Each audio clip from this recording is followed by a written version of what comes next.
Boa tarde, sejam muito bem-vindos. Good afternoon, welcome. If you're arriving now, please take your seats.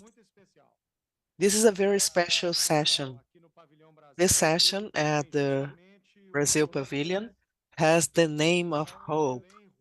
Is the session Belém Towards COP30, the COP for Inclusion and Popular Participation. I'm Rodrigo Perpetuo. I am the ICLEI Secretary for South America. I have the pleasure, the satisfaction, and the honor to moderate this panel that will count with a host of COP30, the mayor of Belém, the mayor uh, Edmilson Brito Rodrigues, and also the participation of Lígia da Paz, who is the director of Mandi Institution. She's going to talk about social participation at COP with Jean Ferreira da Silva, the executive director of COP das Baixadas, and a very special participation of Ana Kaizen, the Council for Energy Actions and Climate Action in the European Union.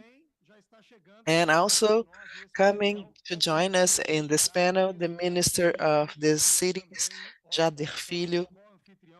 He is a co-host of COP30 in Brazil as the federal, as a member of the federal government.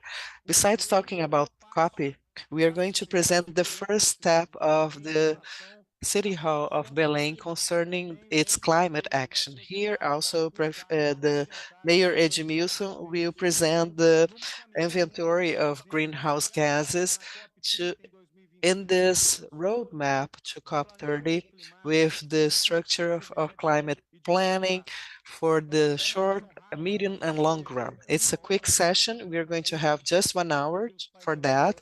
I'm going to ask the panelists to respect their time. Each one of you will have around 6 minutes. I'm going to use this message blowing on the phone, on the microphone to remind you that your time is almost up. I'm going to invite Lígia da Paz to talk about popular participation at COP30. The floor is yours, Lígia. Good afternoon, everyone. Thank you for inviting me. I'm Lígia. I'm from Belém do Pará. I'm from Amandi organization. I am the administrative director. I'd like to answer this question, bringing an example of social mobilization in Belém, the city that will receive COP. And it's important to understand that it's a region in the Amazon. We have several cities, several territories in Brazil and in the Amazon that are being impacted and will be connected to what is going to happen in Belém. And I wanted to bring this example of social participation of Jandira's network and the municipal forum of Belém, how that process started. And this is a program to include social participation at COP30 and in the next years with the legacy of COP that it will remain for our region. That mobilization is started with women from the metropolitan region of Belém, of all age groups, different races, different ethnicities, different backgrounds that came together. We were trained, we studied together, and then we built this propositive agenda for Belém with climate proposals within agendas that we deem prioritaries. And one of these proposals brought the Climate Forum of Belém. That was a movement that came from this climate agenda with the support of the City Hall, the different secretariats, and the organization that was key to guarantee this participatory space for the population, for civil society, that will take us to this more propositive and inclusive COP30 with the presence of civil society, of those who are suffering the impact of climate change, people who are present in other places, other territories, and contact with people from other regions, so that we are able to to make it not only about Belém, but also about the Amazon, about the demands of the people in the Amazon, about the urban Amazon, about the forests and other biomes, so that the forums and all the pathway sejam levados em consideração. until copy 30, we can take into account all this demand, inclusion, and diversity that we have in our territory, so that Belém can be not only the COP, but also a pathway for an adapted Amazon for taking into account the climate considering the connection with other biomes in Brazil, other territories in Brazil, all the diversity, so that we are able to go to a city that could be a model for climate adaptation, but is built based on social participation of all the Amazon region and also all the territories in Brazil. This is very important for us to consider that. Do I have more time? So I'd like to wrap up by saying that we are wearing this pin on COP30, the hosts of the next COP. Civil society will be hosting this global movement when we have important decisions being made, and also the society should be present to build more inclusive and diverse proposals. And I'd like to invite all my colleagues from the Amazon region so that we can reaffirm that we are the host of the next COP, and we must be there participating in the decisions and the propositions so that the legacy of COP is not only for Belém, but also for the Amazon region, for Brazil, and the entire world. That's it. Well said, Ligia. The Amazon COP, the Diversity COP, the COP to integrate and connect the Amazon with the world. The world talks about the Amazon, but the world doesn't know the reality of the Amazon. So this connection of the Amazon with the world is very important, and it's only able to happen through social participation. So Ligia is highlighting those points that are emerging in the fight against climate injustice, and also the gender perspective as a key and strategic perspective. I'd like to highlight that the Belém team is here, the Secretary of Environment, Cristiane Ferreira, International Relations Secretary Luis Arnaldo, Beatriz, all the team with the mayor, the vice mayor of Parcarena, representing the cities in the metropolitan region of Belém, also very important for this COP. I'd like to give the floor to Jean Ferreira Silva, representing the Executive Committee of Copy das Baixadas. Good afternoon, everyone. It's a great honor to be here in this panel.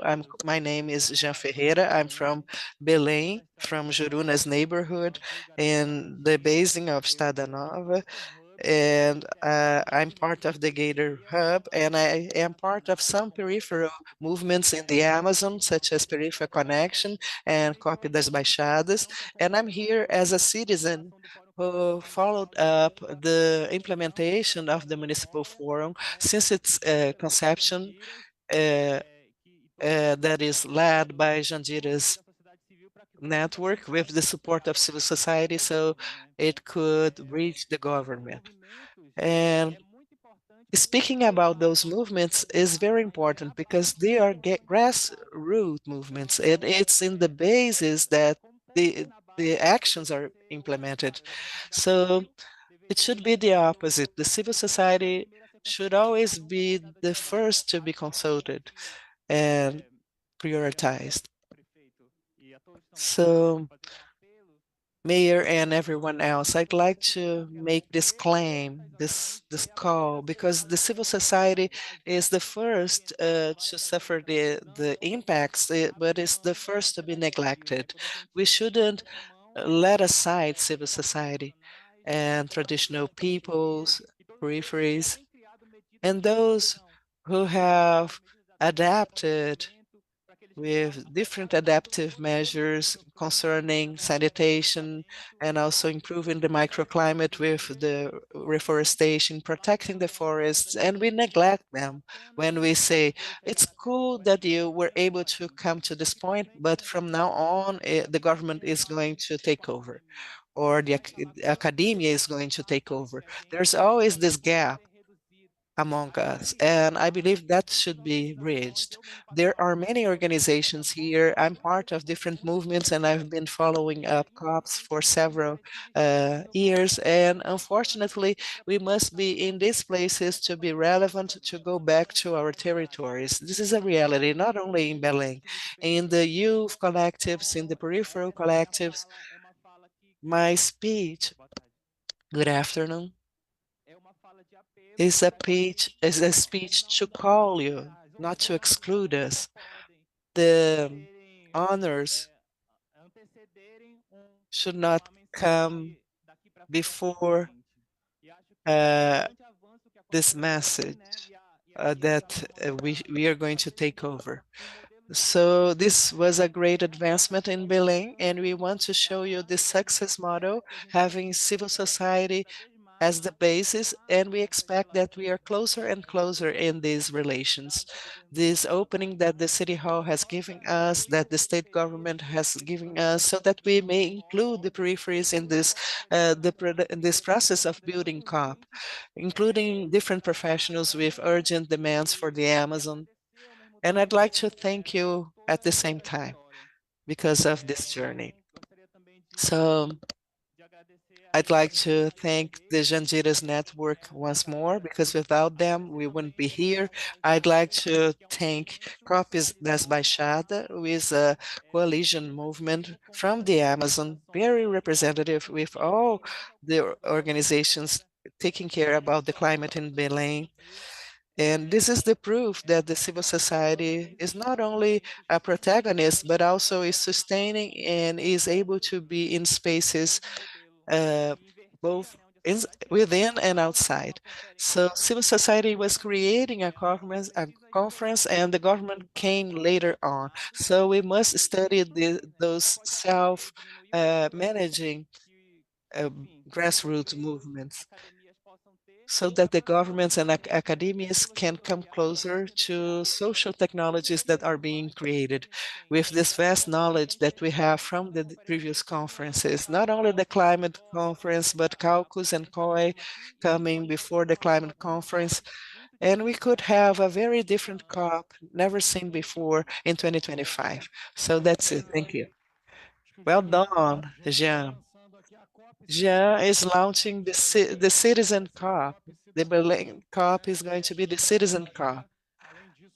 This is the main message. And Jean is talking about how important it is to have this active listening with civil society to develop the policies of resilience, adaptation, and protection. After all, those who are the most impacted are the people who must be heard when we refine and develop those policies. The resilient policies could not be developed without an intersection with the urban policies, with housing policies, of draining policies, waste residue and waste policies in the cities. That's why I'd like uh, to acknowledge the presence of the Minister of the Cities, Jardim Filho, who is leading on behalf of the federal government this urban agenda towards COP30. Minister, we have important organizations following up. We have an OAP director for Latin America and Caribbean, Joaquim Velasquez, Mayor Cicero Lucena with the National Front of Mayors, the Mayor of João Pessoa, Daniel, Daniel Lindau, the Director of Cities, Minister and Mayor. We are going to have a very strong coalition in this COP with organizations from civil society and organizations who are activists in the international scene to support this movement of a citizen COP, the inclusion COP. So I'd like to invite you, Minister, how is the federal government leading this movement of federative integration and task force for all organizations for the Citizen COP. Good afternoon, everyone. Firstly, I'm very honored to be invited to talk about this COP,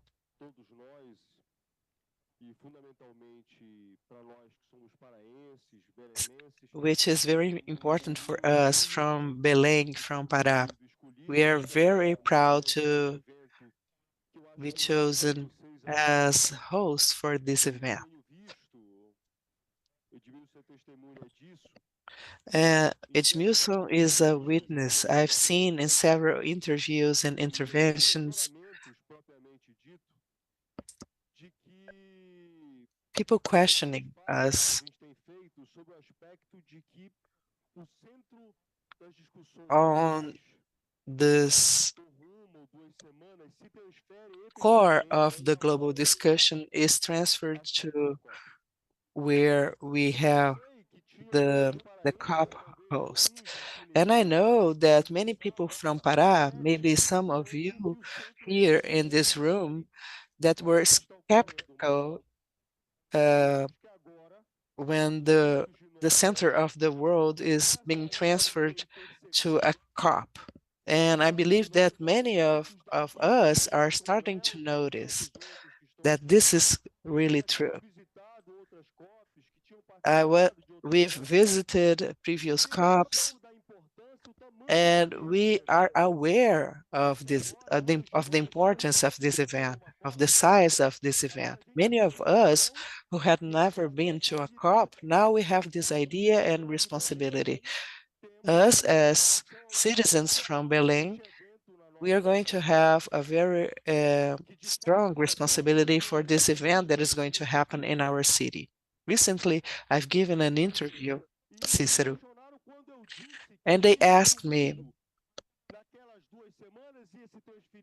and they questioned me when I told them that the center of the world would be shifted to Berlin during the COP30.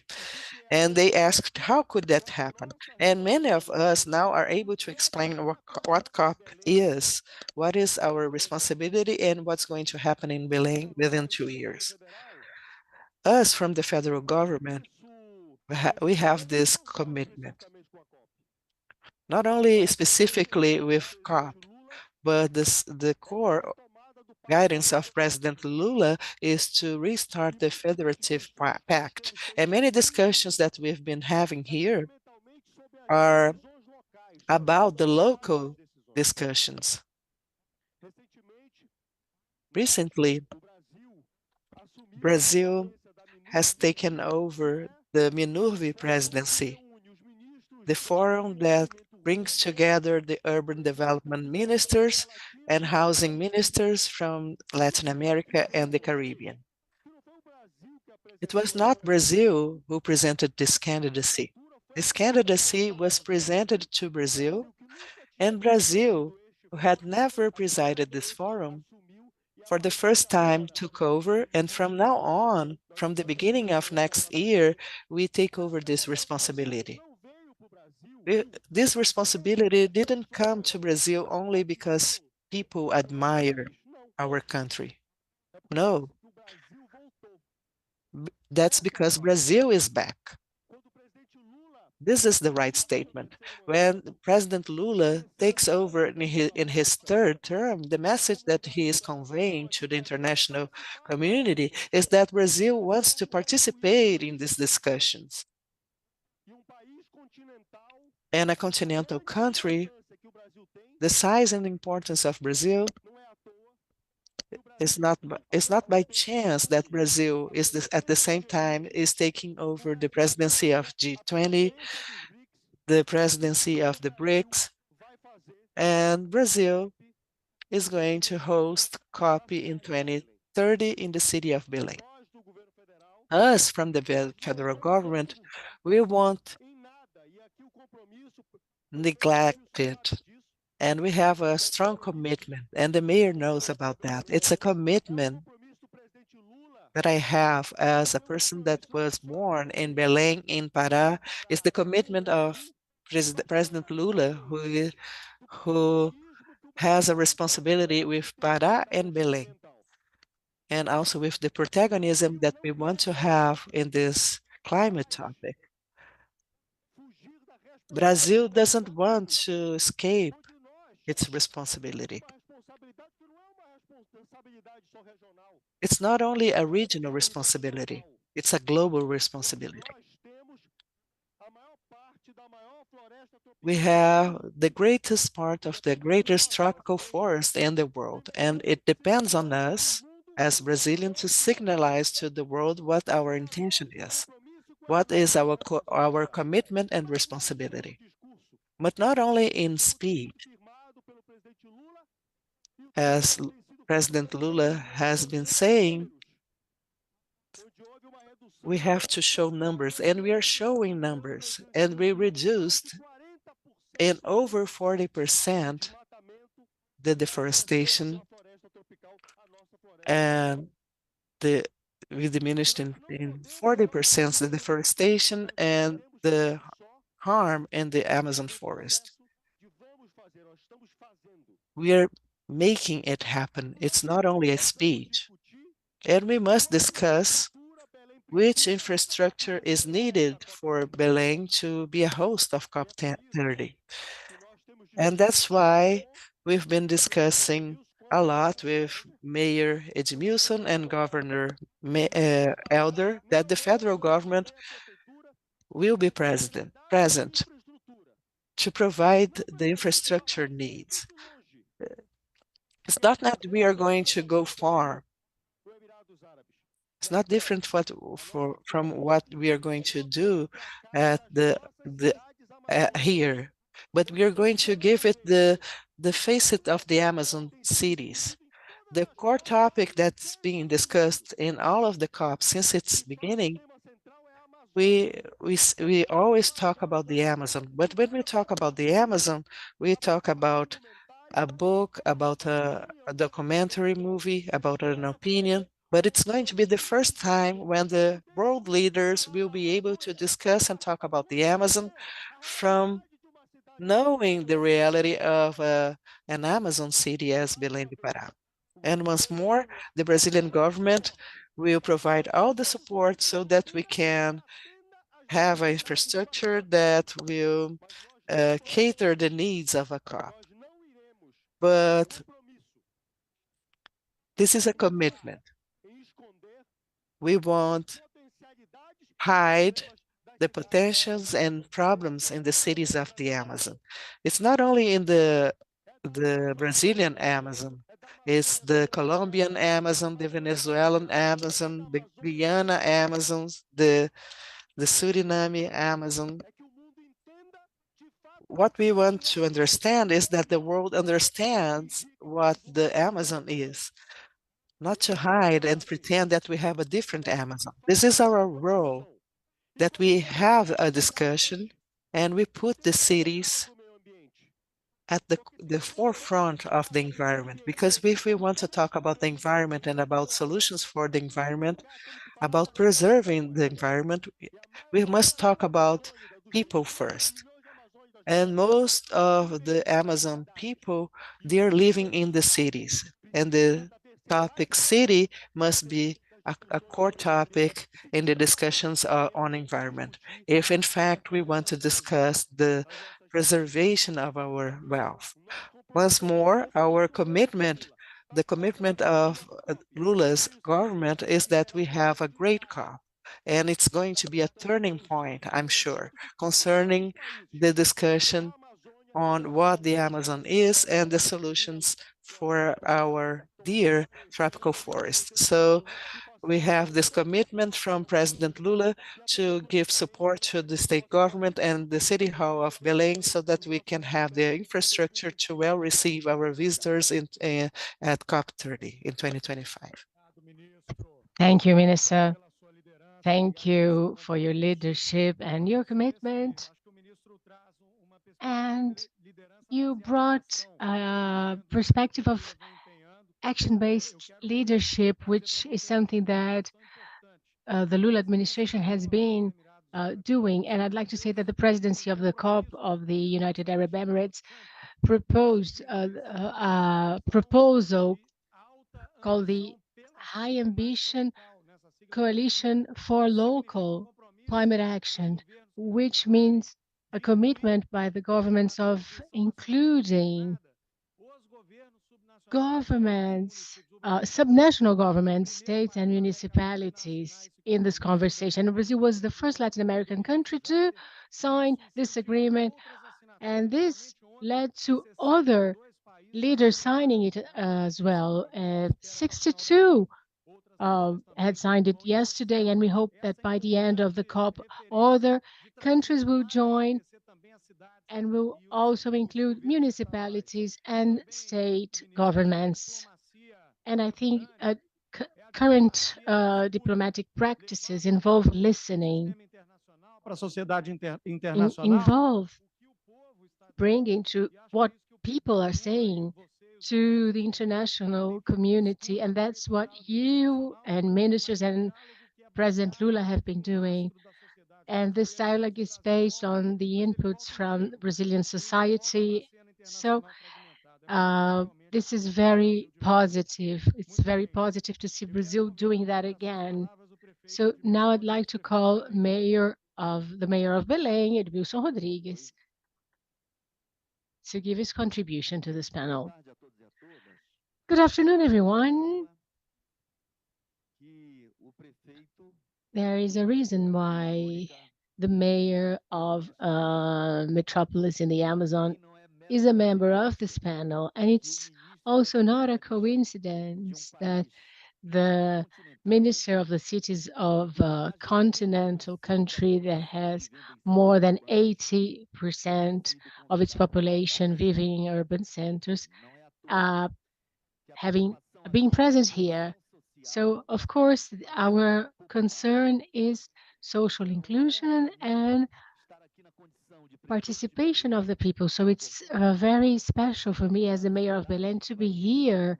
So I'm the mayor of the city who will welcome people from all over the world who will be discussing climate change at the COP30. But I'd like to make an important comment. I'm here as the unanimously elected president of the Forum of City of the Pan-Amazon, which is the forum of cities in the Amazon. This is the result of the mobilization of cities of the 8 Amazonic countries. And there have been many parallel fora, and there was a summit of presidents of the Amazon that was held in August in Belém. And this forum was created, and there was a lot of synergy there between international institutions, with the UN by means of Habitat or the Inter-American Development Band, WRI, CLAY, and many other institutions, ONGs, governments, governmental institutions, and National Front of Mayors, the Federation of Cities of the State of Pará, and the federal government's very well represented. And when a Forum of Amazonic Cities was created, it was defined that this forum would be integrated to the TCA, the only institution, the only international multilateral institution headquartered in Brazil is the OCCA.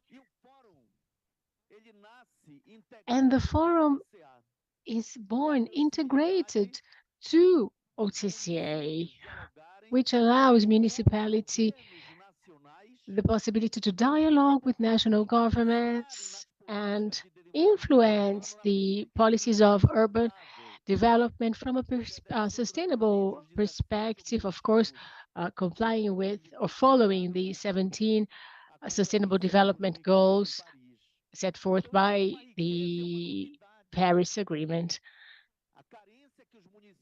So this is really new. Municipalities also need to play a central role in reflections and discussions of development policies. And why is this so important?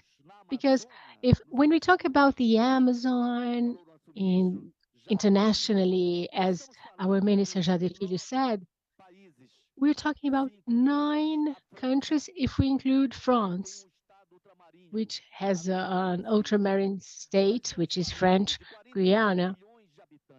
So we're talking about 40 million people, more than 400 originary peoples, more than 300 languages. But if it's true that the greatest water potential is in the Amazon, that has 6,700,000 square kilometers of territory, if it's true that when we talk about the Amazon, we talk about biodiversity, rainforest, it's also true that even in the Amazon, 70% of the population lives in urban areas. So we're talking about around 35 million people who live in big cities like Belém, Manaus, and other capitals in the many countries of the international Amazon. That's why it's important to have a Ministry of Cities participating in this synergy and bringing this perspective of thinking about the Amazon in the Brazilian context, and also thinking about cities and make it possible for local governments to play a central role in building an urban development project that is sustainable. However, no process will be great without social participation, and no project can be considered a development project if it does not have social inclusion as one of its principles. So if it doesn't include indigenous peoples, and if it excludes the 40% of these 48 million people who live in the Amazon who live in abject poverty, 40%, if they are not included and there's no planning to include them in the system of rights with full rights to citizenship, will this the project will fail. And that's why we need to have social participation, which is no favor. Progressive governments will encourage popular participation.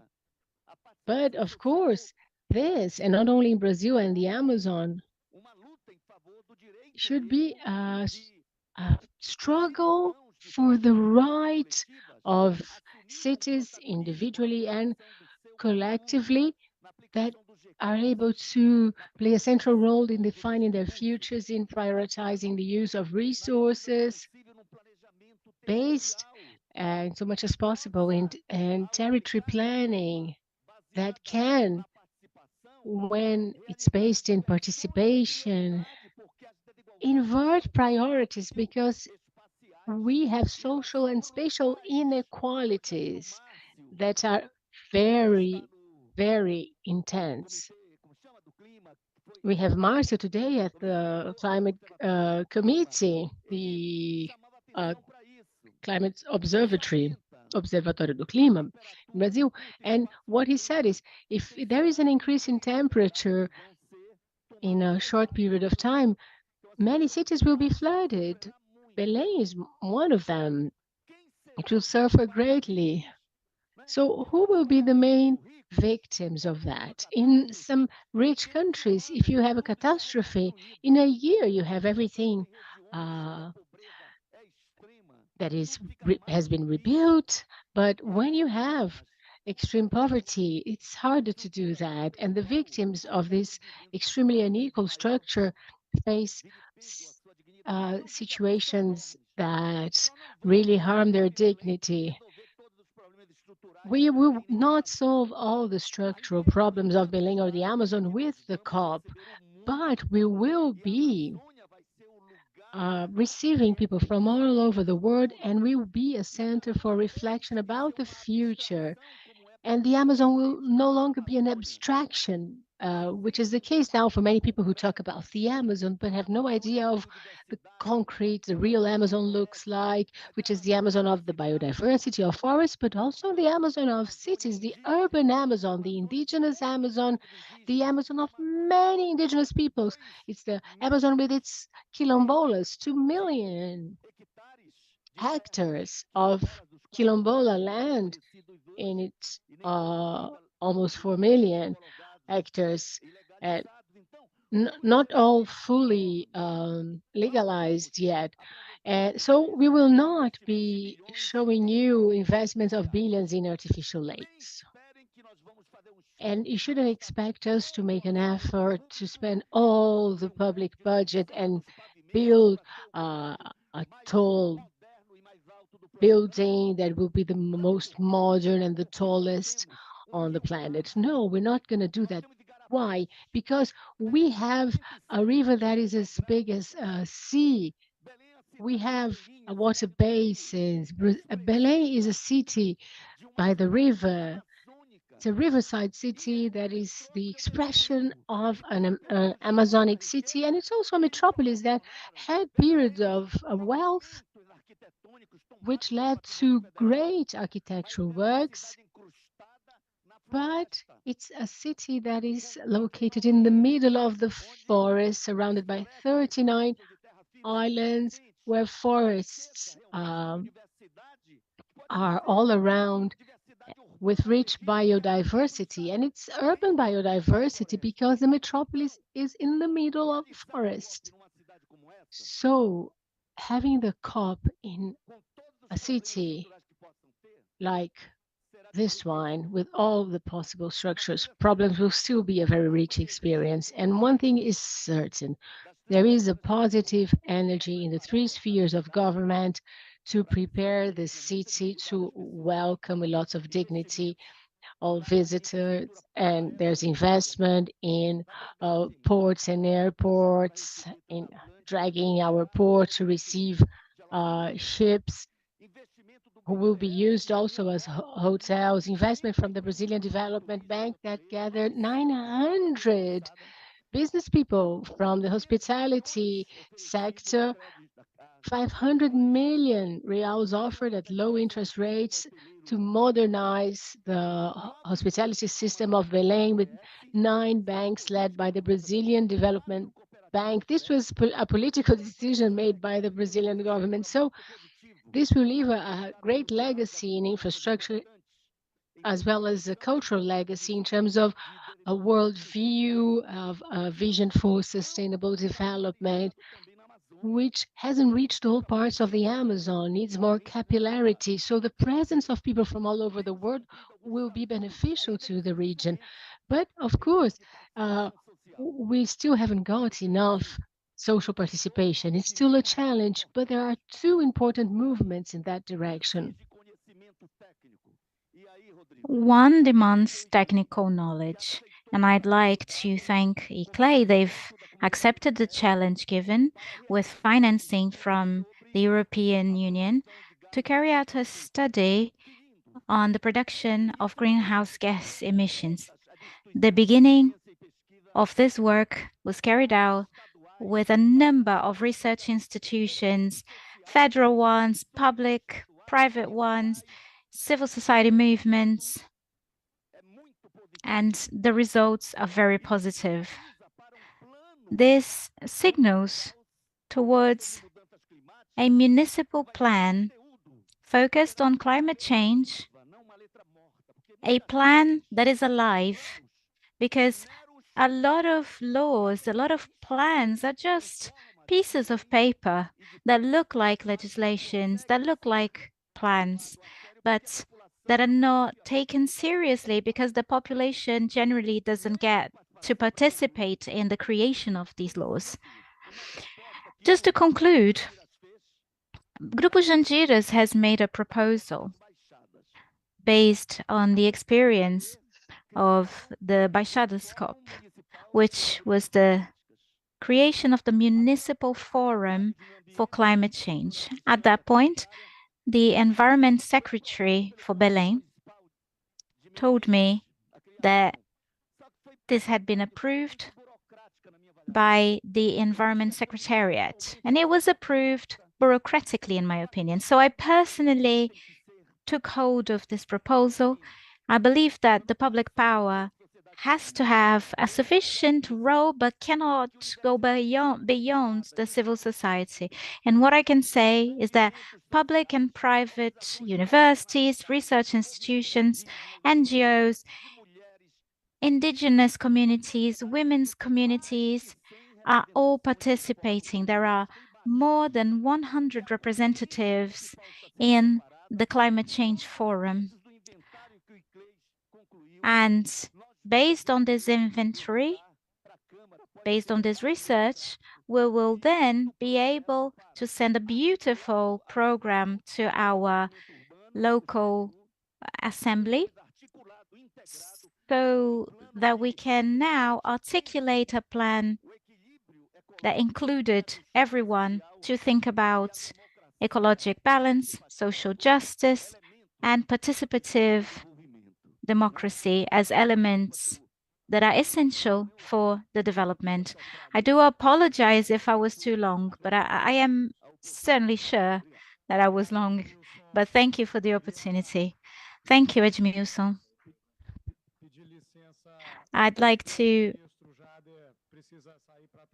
say sorry to everyone, but Minister Jader will have other commitments. The mayor has said that this will be the COP of diversity, the COP of connection, and the COP of hope.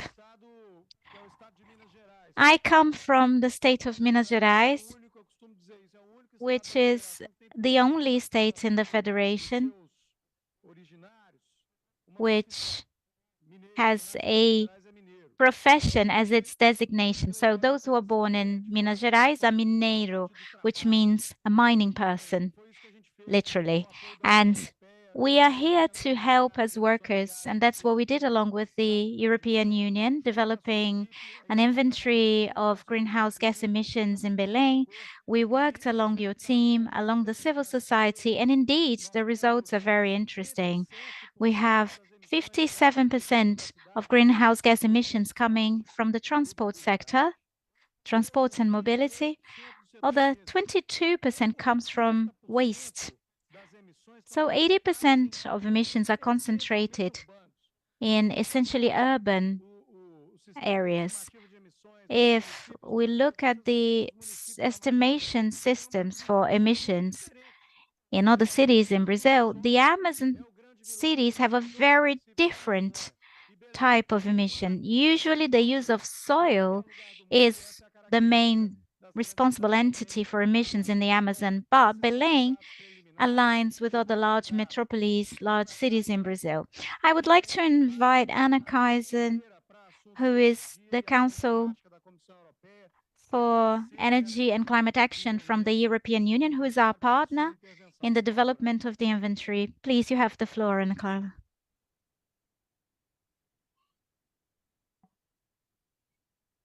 Thank you very much, and a very good afternoon. I'm the only panelist who's not fluent in Portuguese, so it will be in English. On behalf of the European Union, I wanted to say a few words. It's already been made resoundingly clear in the panel before me that cities play an absolutely crucial role in climate change. And in this fight, the European Union has been supporting cities through the Global Covenant of Mayors for Climate and Energy in the Americas region, known as the GCOM Alliance. The Amazon municipalities are key to climate change agenda, playing a central and challenging role, as has been repeatedly emphasized by the other panelists as well, that the vast majority of the population of the Amazon region actually live in cities. And therefore, the discussion of an urban Amazon is extremely important. These cities are combining many challenges, making their transition more difficult. High reliance on diesel for electricity production, lack of waste management, lack of resilient infrastructure, together with many social issues. All of this to remote areas in the middle of a protected biome, the Amazon. To embrace a just transition, Amazonian cities need sustainable infrastructure, clean, affordable, and secure energy access that is specific to the Amazon territory. And among these cities, Belém shows the way. It is an Amazonian city with climate ambition and significant leadership, future host of COP30. It is an honor for the European Union to support Belém in development of its first greenhouse gas emissions and removals inventory. We trust that this analysis will provide the basis, enhance, and further leverage climate actions in Belém. Undoubtedly, this inventory shows clearly Belém's commitment to ambitious climate action, and you will always find a partner in the European Union to support your commitment. We look forward to seeing more Amazonian cities following the example of Belém. This is why we're thrilled about the establishment of the Forum of Amazonian Cities. Thank you, Belém, for playing a leading role in this journey to COP30 and beyond. I would also like to thank the members of the GCOM, a national consultative committee in Brazil, that assessed and prioritized the importance of supporting the city of Belém, recognizing that the greenhouse gas emissions diagnosis is an important strategic step. Therefore, I will also take the opportunity here to thank and express our gratitude to the EU delegation in Brazil, as well as the Brazilian Association of Municipalities, National Front of Mayors, Alzira's Institute, and ICLEI South America for the collaboration and joint work. And here, special thanks to ICLEI South America for their technical leadership in the elaboration of this inventory. This journey that is beginning now has the potential to be a catalyst for truly transformational changes. And on the basis of the inventory, Belém will be empowered by science to take actions. In this journey, European Union is and remains your natural partner to build a more resilient, fair, and sustainable future. Muito obrigada.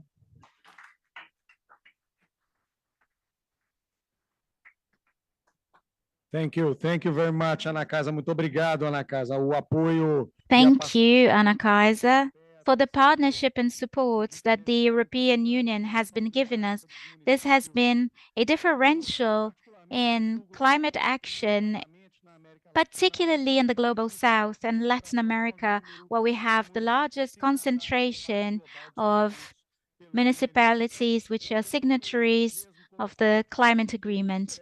The mayor himself was saying that, well, he is the president of the forum of the Amazon municipalities. These cities will be in the IDB pavilion in Blue Zone B5, Building 56.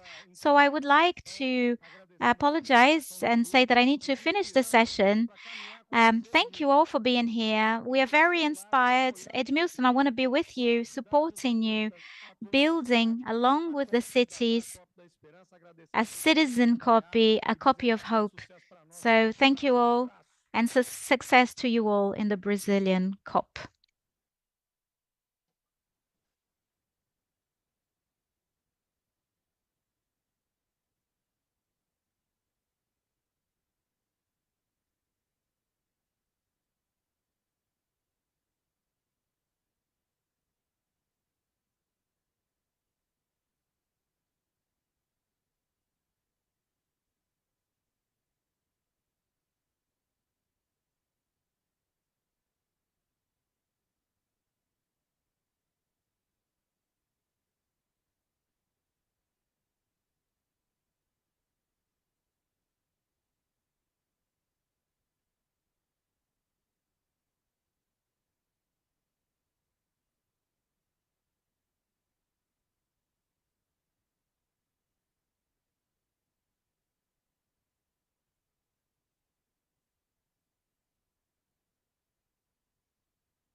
Hello, testando. Testando, testando.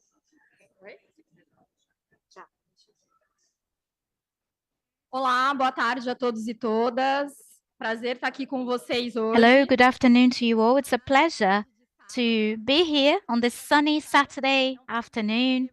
It is a pleasure to have you all here for our event, How to Scale Governance in the Brazilian Government. I'm Miriam Garcia, Associate Director of CDP, and I have a distinctive panel that will help us understand how different actors in society can collaborate to implement the Brazilian NDC and be more ambitious both in the climate agenda and the social agenda. I have here Viviane Romero, who is the climate director for CIBED. Then I have Joana, who is director of research in the rights and governance for the climate initiative in PUC Rio. Anja dos Anjos, who is part of the Amazônia Sustentável Institution, and Carla Kripa, who is Vice President of Social Impact and Corporate Relationships for Ambev in Latin America. And finally, I've got Caio Magris, who is the Director President of Institute Ethos. It's a pleasure to be here.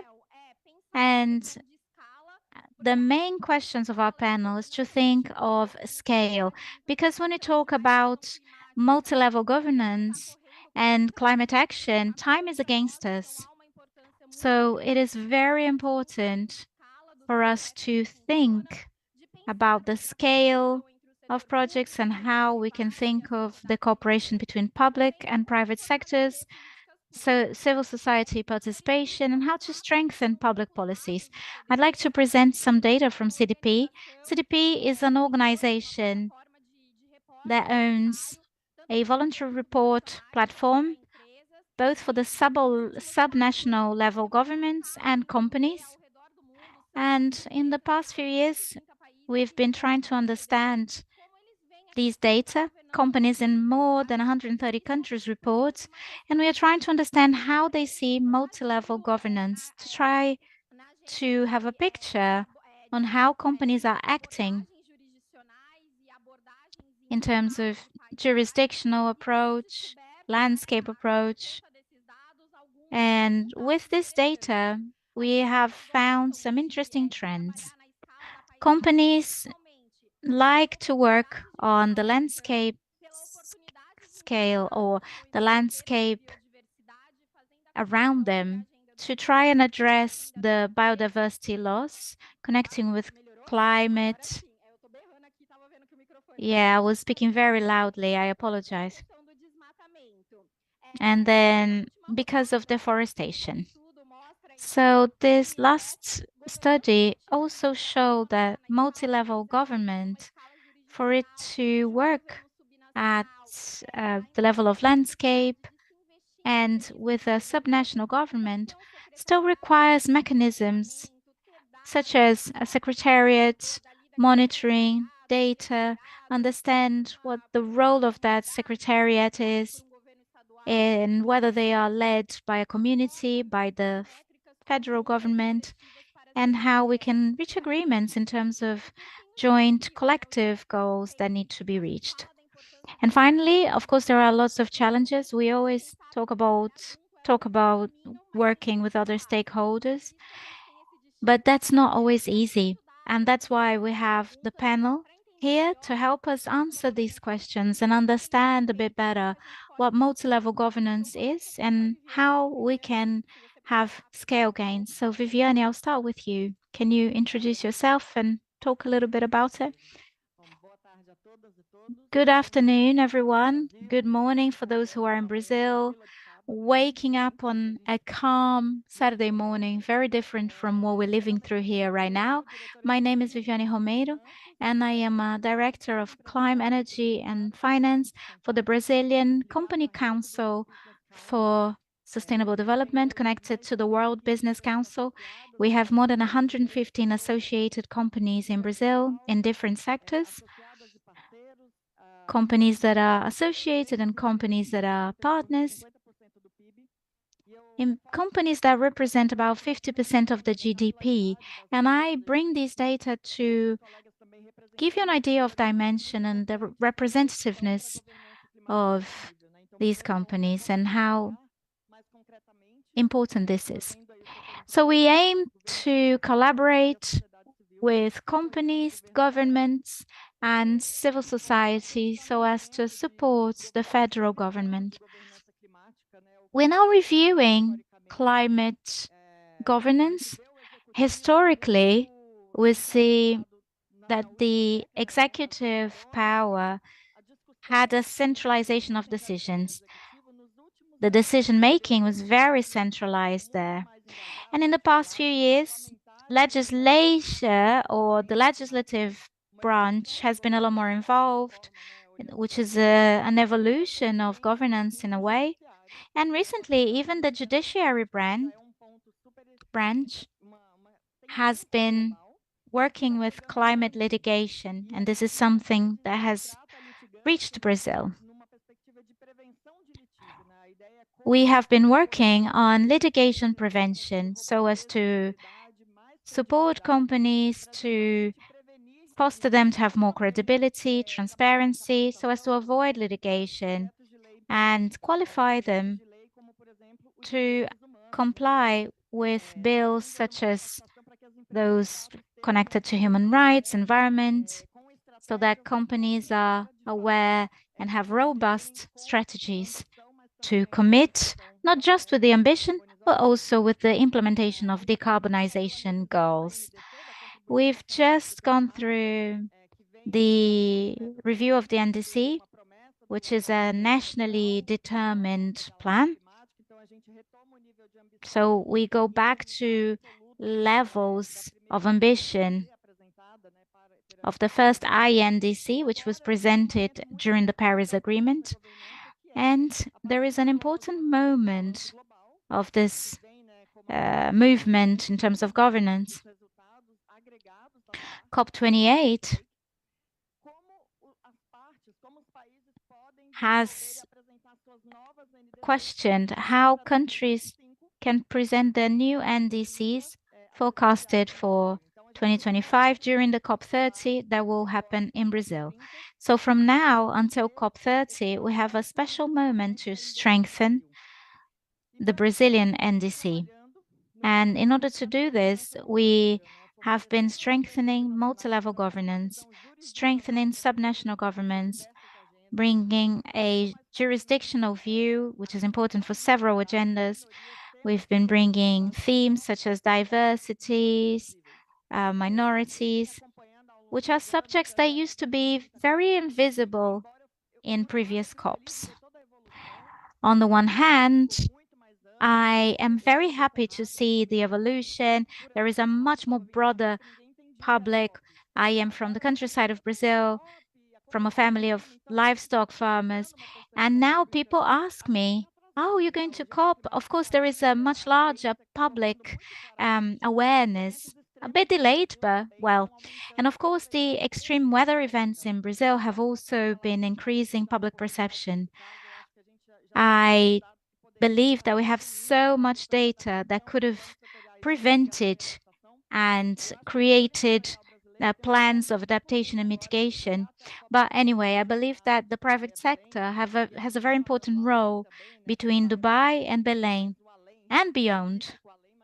It sounds a bit mystical, but the beyond is important. We need to think about a legacy that we want to leave so that this large event is not like the World Cup or the Olympics, where there is a lot of investment in terms of infrastructure, but then it ends there.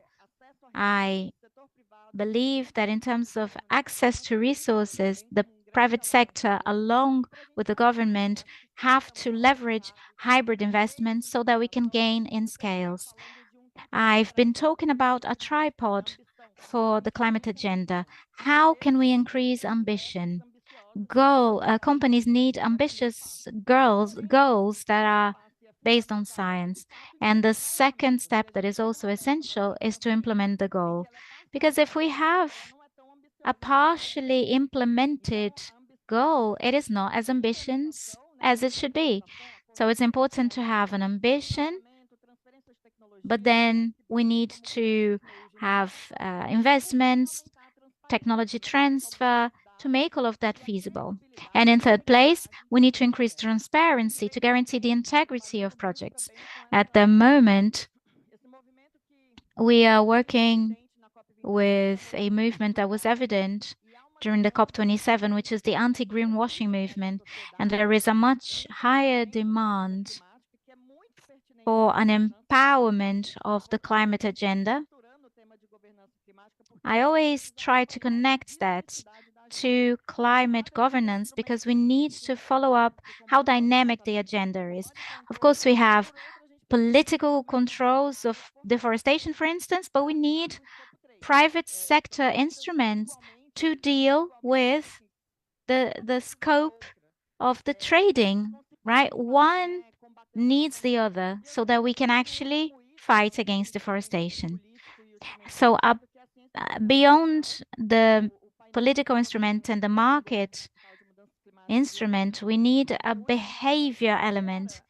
The last report of the IPCC, they consider the behavior change and the behavioral science important for reaching these goals, these ambitions. So it is relevant. One last reflection is,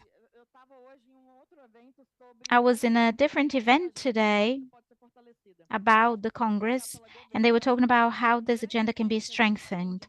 From the governance point of view, a lesson learned was we need to minimize weaknesses that could be dealt with by the state, but end up being dealt with by the federal government.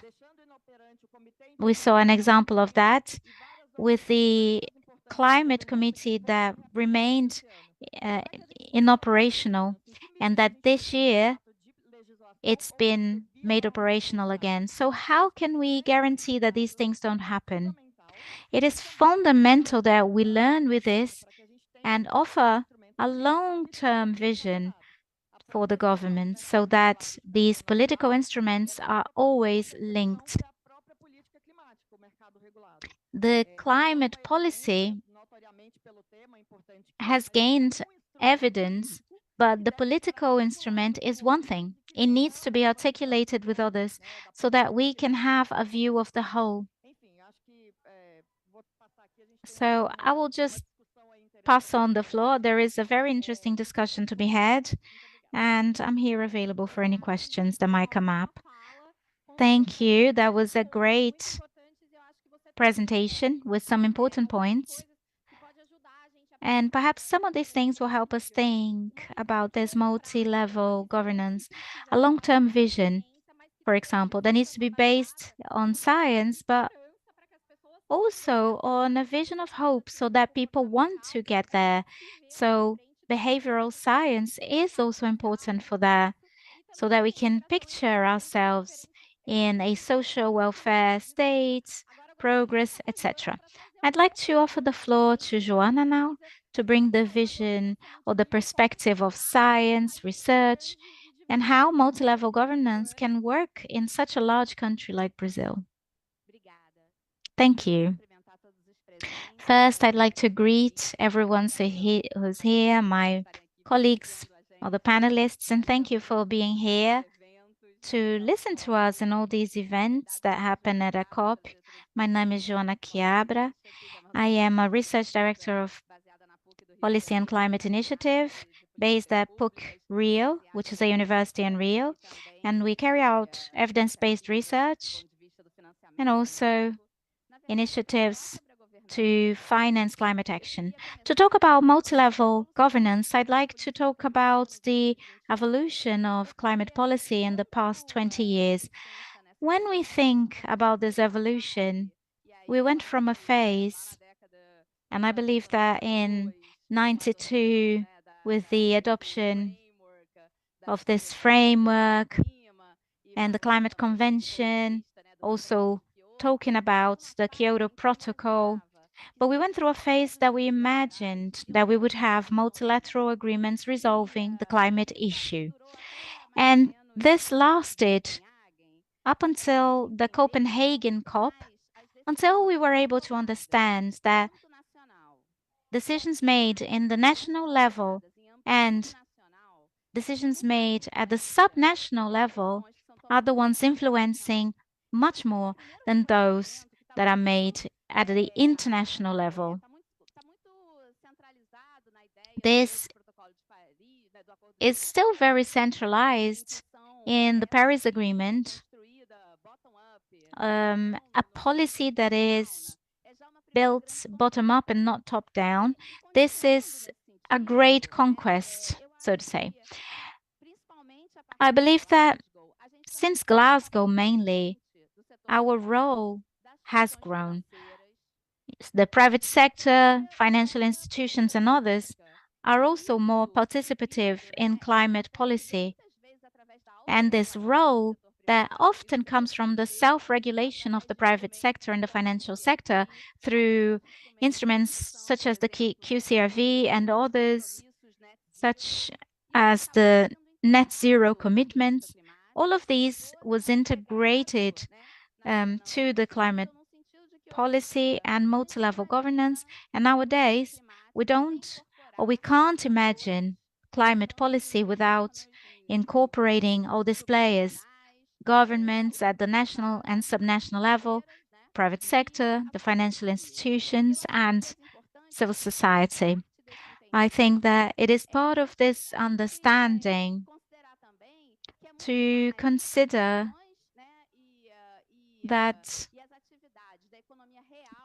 decisions and activities related to the real economy in each country are responsible for climate policy. So decisions made related to our energy policy, our agricultural policy, our environmental policy, which often are not made having the environment as the unique starting point, but that needs the environment to be part of it. So I believe that this is just a start to this reflection on how the climate policy and multi-level governance have to be discussed. Thank you, Joanna.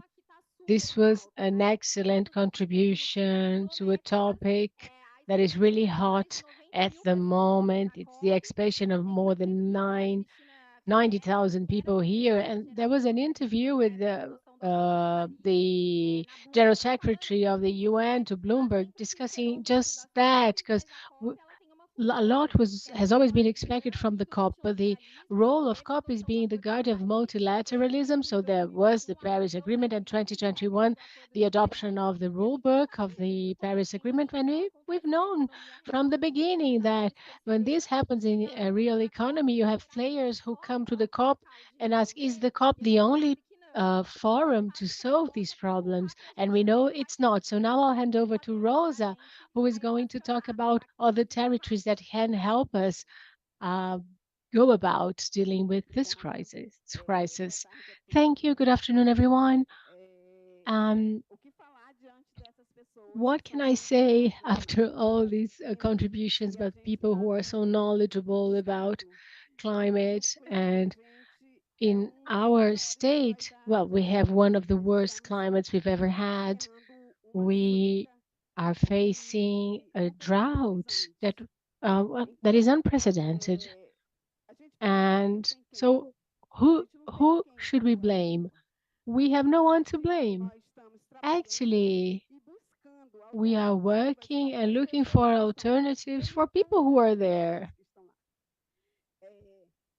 Yeah, and I'm included amongst these people. So all these meetings, all these agreements will become more valid and proper if governments are able to listen to the populations who live in the region, who are the ones who least harm the environment, but who suffer the most from the results of climate change. So We're working in reorganizing these communities that have as an alternative not because they want it, but because of need to work with logging and um, which leads to deforestation. And we're talking about a huge economy, but in the field, the money doesn't get to people in the field, and people need to survive. And how can they? Well, what they have is the forest. So now we have one of the worst, we're going through one of the worst situations because we had floods in the past, but I think you have seen the news of rivers where all the fish died. There were people who were isolated, were stranded, and I'm here to talk about economy, but how can we think about economy in the Amazon if we cannot help the very people who are there? So I think everyone plays an essential role. Everyone needs to have something to wear, something to eat. Everyone needs shoes, and people talk about in a large scale economy without considering people who live in the regions. So the indigenous peoples are considered the guardians. We are considered the guardians of the forest. But what forest are we talking about? What is the forest that we can protect if today we are suffer the impact of uh, mining companies, companies who need timber. And so we are in a land that is not only ours because we suffer the impact of what happens there, but people outside of our region do too. We're not the only ones who suffer the impacts. What, where do you have the greater area of forest now? In the Amazon. And in our foundation, we work with partners to protect it, and that's what we want to try to do. Even if the COP is not a panacea, it's a gate that opens and allows us to have more partners and give something back to this population. Even if it might seem small if you're outside, it's a lot for people there in the land. And we need to try and establish partnerships with the government, but that's very difficult to implement. How can we talk about public policies if we don't have this conversation with the population, which to many is a minority, but that's the minority that brings results. How can I talk about climate without talking to riparian communities, quilombolas, indigenous peoples who live in the land we're talking about? So I'm sitting here next to a researcher who I respect, but I still have to ask the question, what is the place of traditional knowledge? How can we listen to people and learn something from them if we're talking about world economy? We are a part of the world. Uh, Where is this look at this, what happens in the forest? So we want to have a living planet, a living Amazon by listening to people who live in the Amazon. But people don't have time for that today. They just act without consulting us, without listening to us. And this is the result, unfortunately. And it's not favorable, not just for people who live in the Amazon, but for everyone on the planet. So thank you for the opportunity. That's what I had to share with you. Thank you. Thank you for your contribution, Rosa. I think during your speech, you asked a question that will echo for a long time. what is the forest that we have to guard? And it's a very important question. And as you said, the answer to it is not something that will be given by one or two people, but whole communities. And this time of consultation and listening to the community is necessary. Now I'll give the floor to Carla. So thank you for your contribution. And now I'll give the floor to Carla, who will talk a bit about the perspective of the private sector. She's representing a company and the private sector. She's going to talk about opportunities and challenges and how we can bring together the different um, aspects of this multi-level action. Good afternoon. Thank you for the invitation. I'd like to thank everyone for their presence, and as someone who's representing, oh, you have here representatives of the third sector and a company. I was thinking about multi-level project management, and we're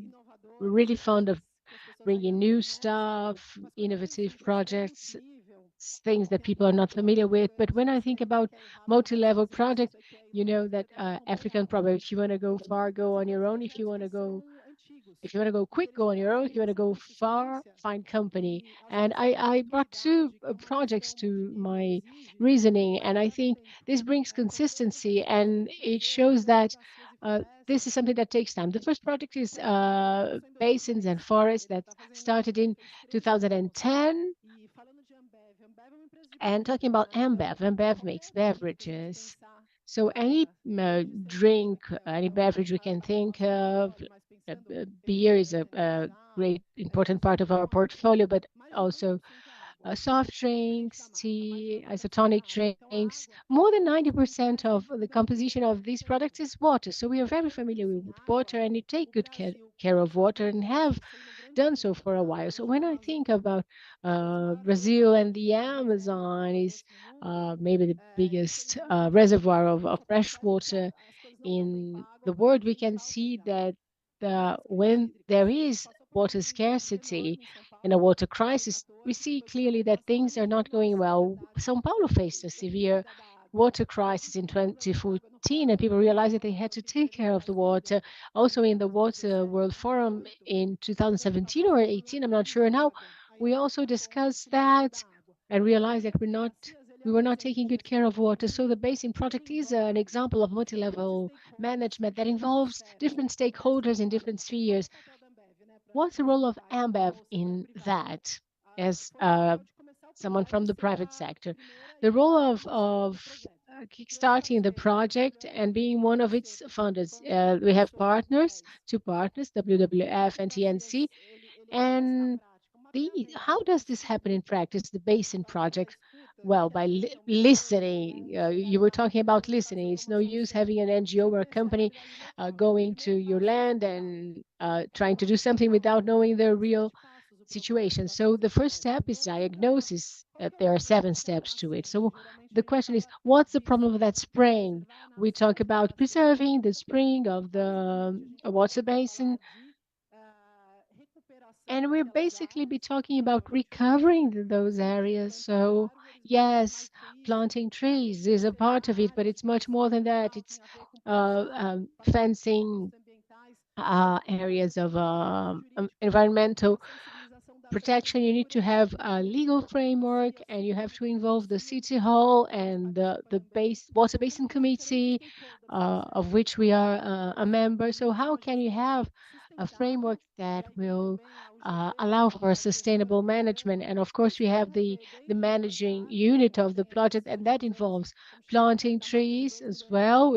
We have now planted around 2 million trees, so which is equivalent to 6,000 cars that are not in circulation per month. And why do we do that? To increase the amount and the quality of the water in the whole of the basin. So Ambev is a part of this program because water is one of our raw materials. So we are present in 4 of the um, water basins in Brazil. So almost all big companies headquartered in São Paulo use water from this basin that they have in the region. So when you recover the basin, you benefit the whole community.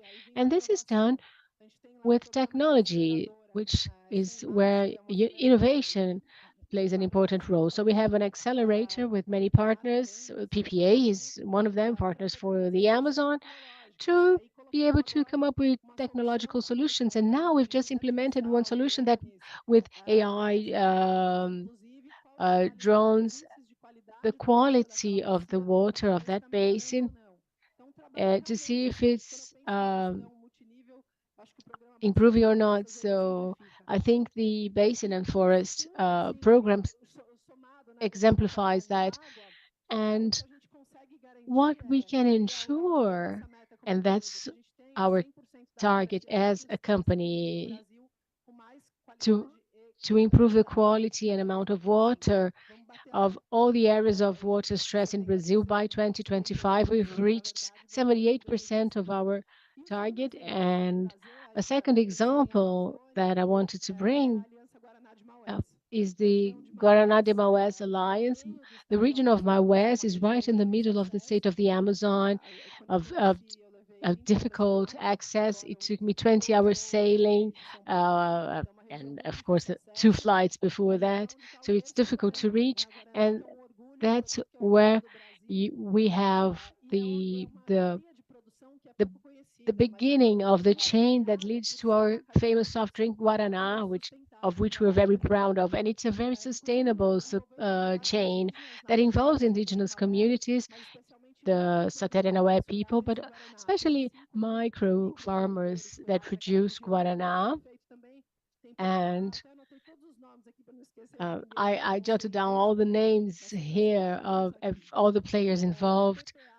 So you have PPA, SEAT, USAID, so you get help from the US, IFAN, University of the Amazon, crafts people, riparian communities, indigenous peoples, lots of people participating in that to make sure that we keep the forest standing while we grow guarana, but also you have tourism, you have crafts, you have the guarana party in the region, which shows that yes, we can have a sustainable production chain and also value local culture and biodiversity at the same time with this product that is a reason of pride in Brazil. So I think these two projects are a good example of how complex a multi-level management is.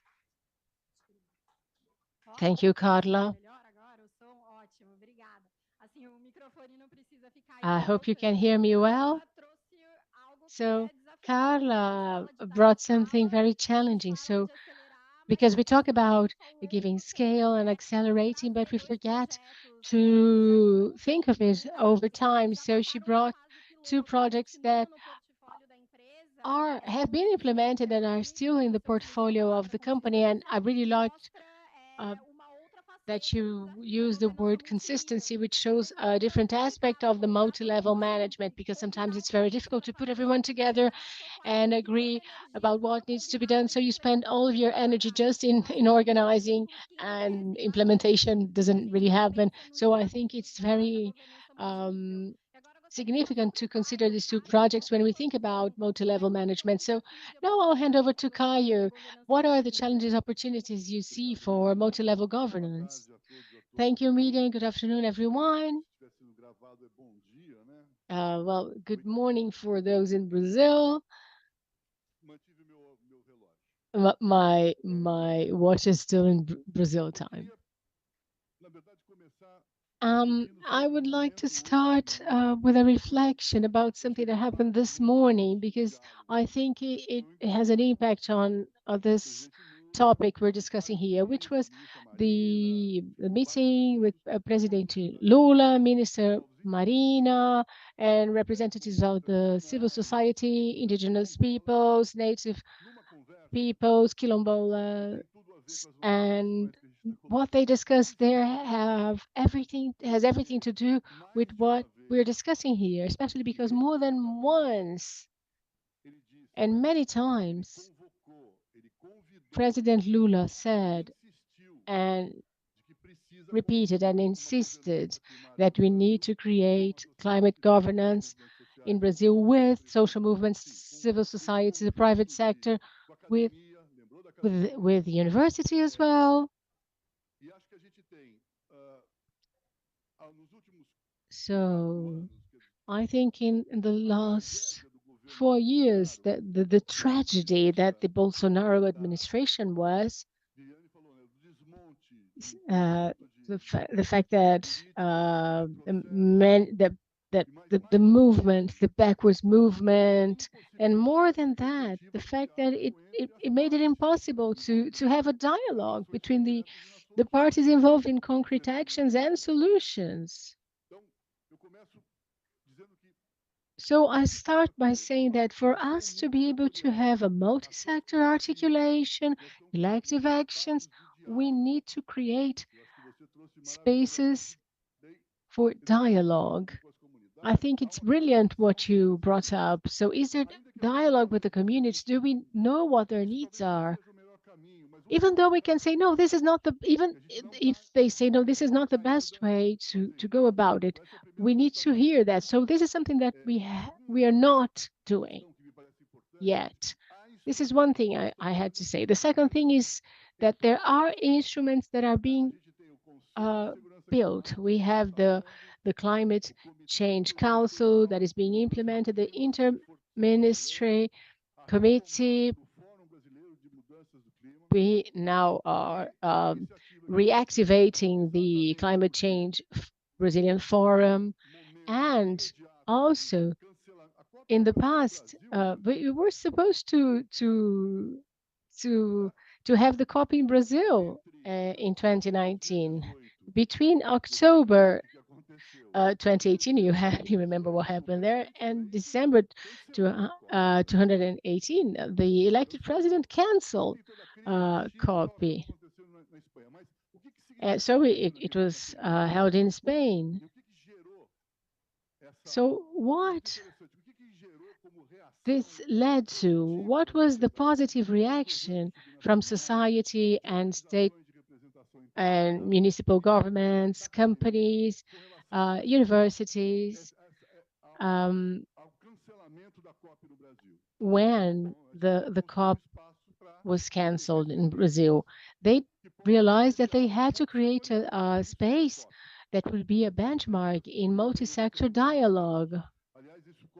I know that we have to rethink global climate governance, but that's not what we're discussing here. So a number of organizations made themselves available to build a process, and I'd like to commend all the organizations that are a part of the climate convention, because the conference, because our process of organizing a conference that would include subnational governments, indigenous peoples, traditional peoples, companies, and academia, to discuss about the initiatives needed to face the situation in Brazil. We had 5 editions: 2019, 2020, 21, 22, and now 23. We had the 5th edition. And what we realized very clearly is that we do need to have a joint space for dialogue and joint action of public policy. So the climate emergency decree of the city of Recife was signed during the first Brazilian climate change conference, and this changes local politics completely. The opening of the first division for the climate on a subnational level, which was that of the city of Niterói and the city of Rio de Janeiro, was decided in one of such conferences in 2022 in the city of Niterói. So in these 5 years, as well as resisting, we were able to advance in the perspective of in including subnational instances, and also in having a national climate governance. action. So I think we have very good perspectives. And I would like to bring up something that was mentioned this morning as well, which is the fact that we have very little time to act.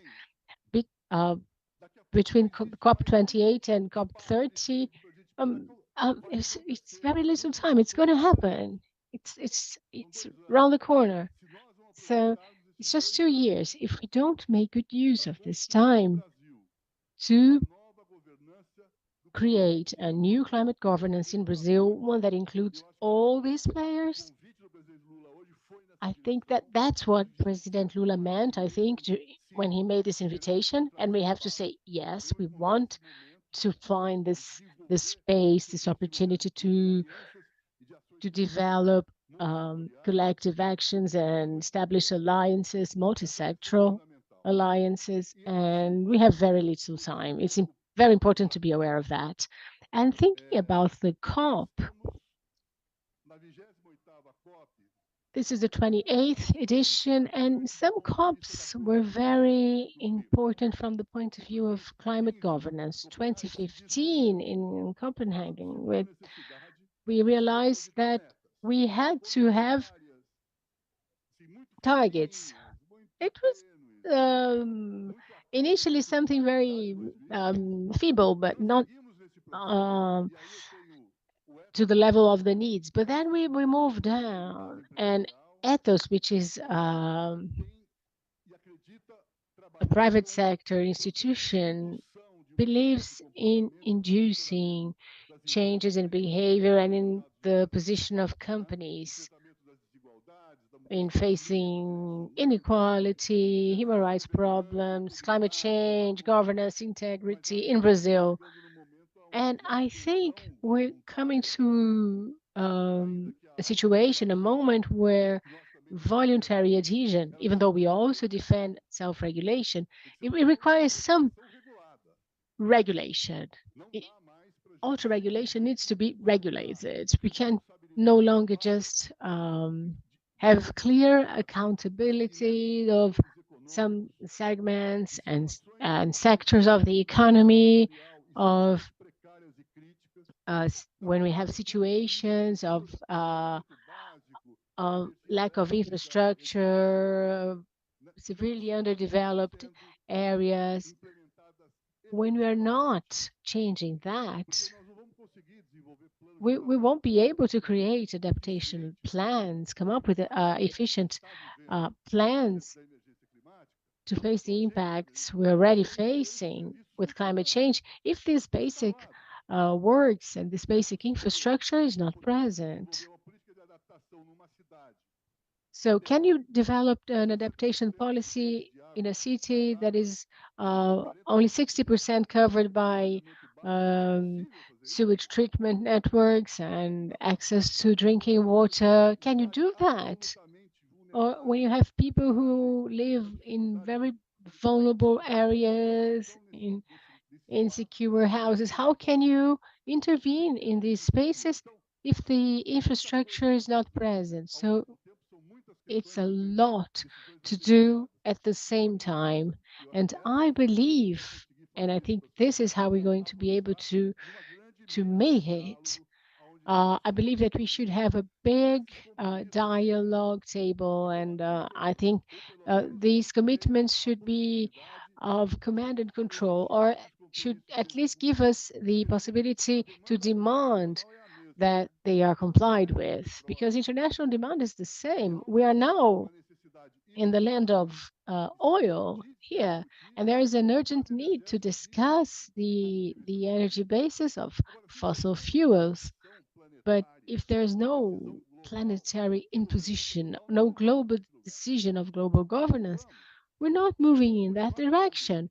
We'll still have small, maybe even significant interventions, but in reality, we will be exploring and using fossil fuels and increasing its impact on the environment with emissions. So just to sum up what I said, in order to move forward in fair, inclusive, responsible climate governance, one that is able to lead to a perspective of quality of life for all, we need to have a dialogue and to be committed and responsible.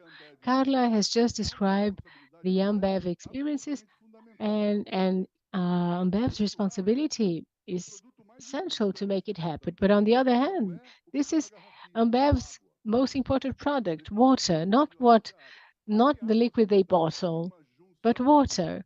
So you can here bring together legitimate interests in a perspective of uh, uh, syntony to defend water. So I think this is a type of path we can tread. So I think governments and societies, institutions from the civil societies are willing to do that and share responsibilities.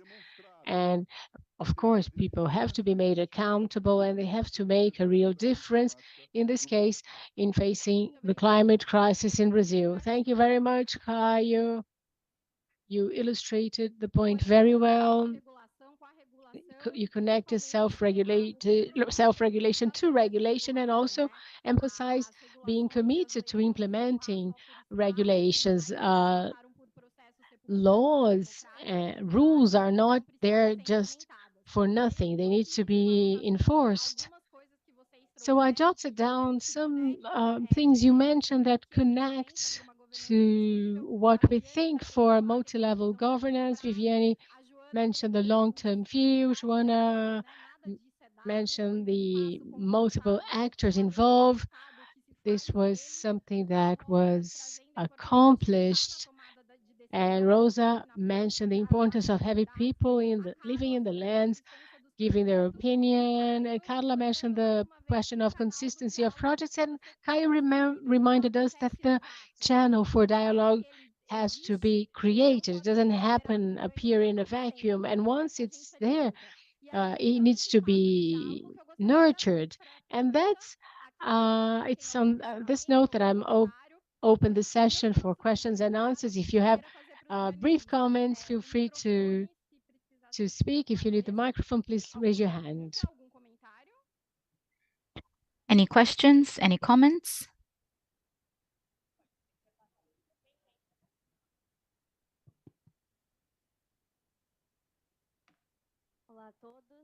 Hi, everyone. My name is Aline, and I am a researcher at Oxford University. Can you hear me? My name is Aline, and I am a researcher at the University of Oxford. I would like to hear from you how important it is to align short-term and long-term goals, especially when it comes to net zero. How advanced or delayed is Brazil in the net zero question today? Thank you. Any other question? So why don't we do a round of answers and then panelists can also round up their conclusions, right? And answer Aline's question, which is not an easy one. And then please make your final comments as well. Thank you, Miriam. Excellent question, very provocative. I believe that there is a point I had already mentioned, which has to do with long-term vision. Climate policy needs a long-term strategy. The Paris COP talked about this. We have to have a perspective, a long-term strategy. When we talk about Brazil having a goal for 2050, it was originally meant to be 2060, but that was anticipated. What this represents in practice and what we have in terms of governance structure and institutional capacity, besides all the connections we have, well, in theory, we have the objective of neutrality by 2050 and some other studies that anticipate this to 2045, etc. But the decarbonization is not going to happen in 2049. It's a process. So how do we monitor the level of implementation of the goals that are posed to us? We know that the UN reports and others have shown that we are far from the 1.5 objective of the Paris Agreement. So where are we in terms of the fulfillment of our NDC, and what does this represent? In terms of the climate governance, there is an effort of review, bringing about not just new NDCs, but also a standpoint that focuses on a journey, not just the final objective.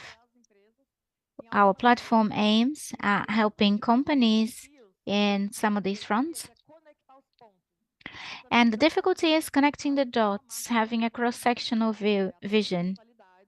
This government, by the way, is cross-sectional, and we have almost 20 ministries that have the climate agenda in their own agendas.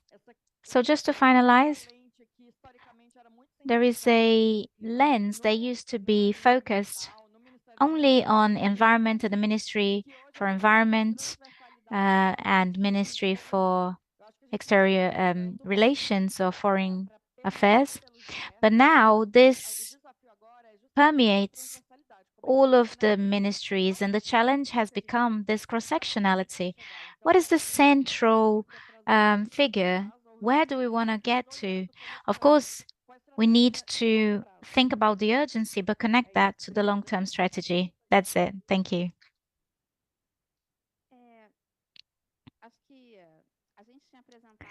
I think in 2016, when we presented our NDC, and after all these years, we are reaffirming and updating the same NDC with the perspective of the Paris Agreement of reaching more ambitious goals. But we haven't been able to move that way in the past few years. So this COP is very important. We are going to start our global self-analysis of our collective goals and where we have got to. And based on that, we'll have to present new ambitions for Brazil. We're going to do that during the COP30, and all the eyes are going to be looking at Brazil. And this has to be built collectively. So how is the country, how is the government going to call upon these multi-level governance players to take on this ambition? And how will this be translated into long-term goals? I think this is a construction moment. It is also very important to understand how different initiatives that are being announced will take place. There is a number of initiatives. We're now discussing the emission system, a regulated carbon market. In the Congress, we're adopting deforestation fight plans. PPC Cerrado are being discussed. There is a green taxonomy under discussion, under public consultation. So there are a number of initiatives. We have a bill for energy transition, etc. How will all this fit our strategy and our goals? I believe that these initiatives are not so well orchestrated yet, and we can't see how all of this will be connected. And at the same time, Brazil carries out a lot of mapping in terms of financial flow for climate financing in different sectors. And we have been identifying the capacity Brazil has to connect and adopt public policies in order to direct private financing for the climate agenda. We do this with rural credit or family agriculture in the forest. Some is destined to biofuels, and this could be expanded because just the government and just public resources will not be enough, clearly.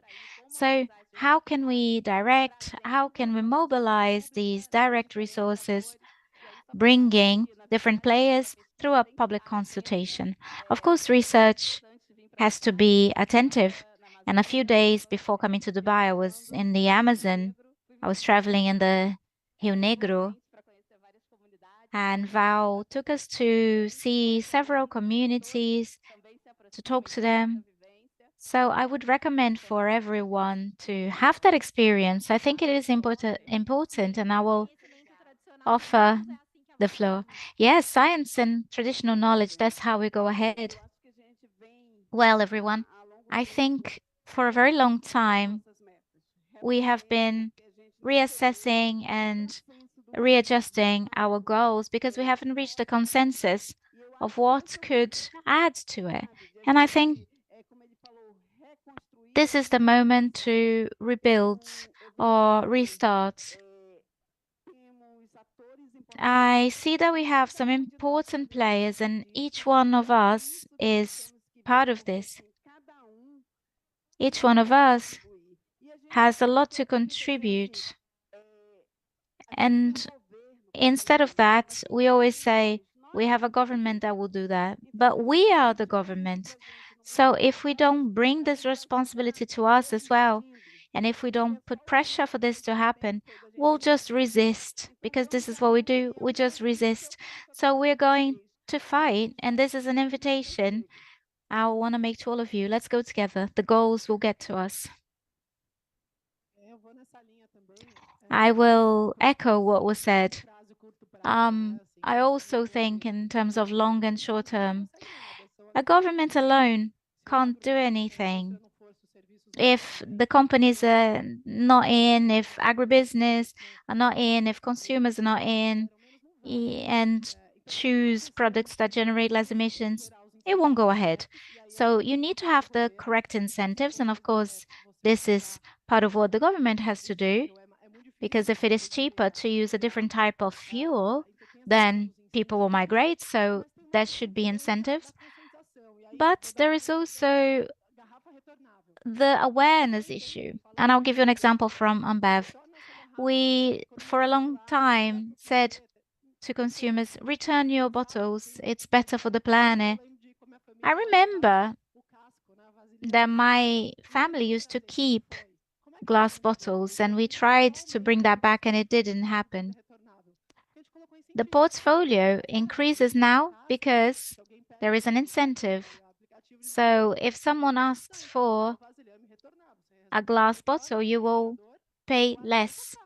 Of course, you have to clean it, you have to keep it in your house, and if you return the glass bottle back, you receive some money back. So I think this is the role of the government. You need to create the incentives for this. And there's no point sending a goal to 2040 if it's not based on science. In the market, even in Ambev, we have a net zero goal for 2040. And this map has only just been finished. So is science validating these goals? Or is everyone just throwing dates out there? So I think there is a little bit about these two things, incentive and science validation, to see if the goals are factual and there is science underpinning them. Well, Aline, I believe that your question has several layers of dialogue, not necessarily an answer, because Brazil is such a crazy country when it comes to figures, data, transparency, that in the past 4 years, we carried out climate tricks in terms of the results that we provided. We created global distrust in relation to our data and our monitoring capacity. And this is a huge problem. I think we have the conditions to recover this in the process of building a new NDC for 2025. But what was lost in terms of data and information should be considered. I might be being a bit unfair, but the reduction in deforestation is so important for the net zero perspective when we talk about Brazil that certain sectors become a bit lazy. They say, oh, if we end up deforestation, we'll carry on doing what we're doing. business as usual, but we will go down in figures and we will demonstrate that something was done. So we need to look at that seriously. And finally, I understand that your question, well, we talk about net zero, I believe, or will we have again a change process? Because there will be deep changes in the production process and great technological changes. So are we thinking that after we've reached net zero, we're going to start thinking about phone zero or zero deficit of school places and other things like that? We need to bring the social dimension to this perspective because it will be an opportunity to reach this place while reducing inequalities significantly. And this equation has to be put on the table to be debated because we can have net zero in circumstances where inequalities will be higher and there will be a distortion in the production chain, where we can generate processes of income concentration, even worse than we've got at the moment. So I think we need to reflect on those issues. Very good. Thank you, Caio. To finalize our panel, I would like to talk about the global stocktake. I read a statement that the global stocktake is the center of the negotiation and is in the heart of the Paris Agreement, and in the technical synthesis that was published on the 8th of September and underpins the decision making on this global stocktake, there was a paragraph that recommended that to have net zero and have the goals of the Paris Agreement fulfilled will mean deep transformations in our political and economic systems. So a multi-level governance will be essential for us to understand how these transformations are going to take place, because they should not generate more inequalities. Thank you very much. I hope you enjoyed. Have a good afternoon and a good COP.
Hello? Yeah. Hello? Hello? Yeah. Hello? You hear me? Yeah. Hello? Yeah.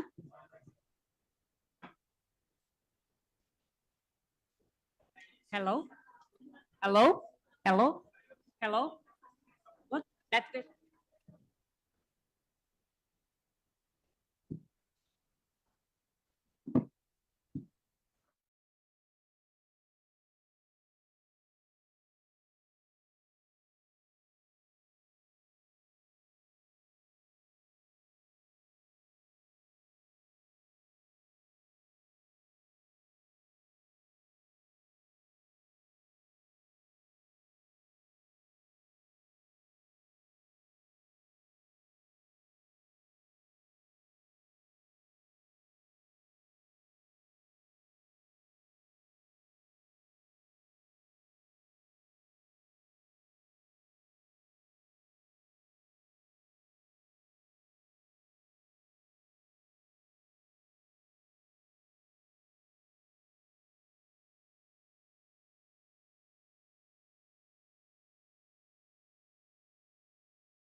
Boa tarde a todas e todos. Good afternoon, everyone. My name is Ilona Zavo, and I will be the moderator of this panel.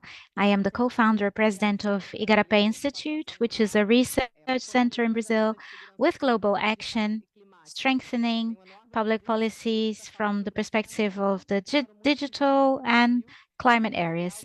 And I'm here to talk about this panel to discuss Brazil and the 2030 Agenda, strategies to implement the SDGs and international cooperation. So thank you for the invitation, Itauipu Binacional, and the Secretariat of the Presidency.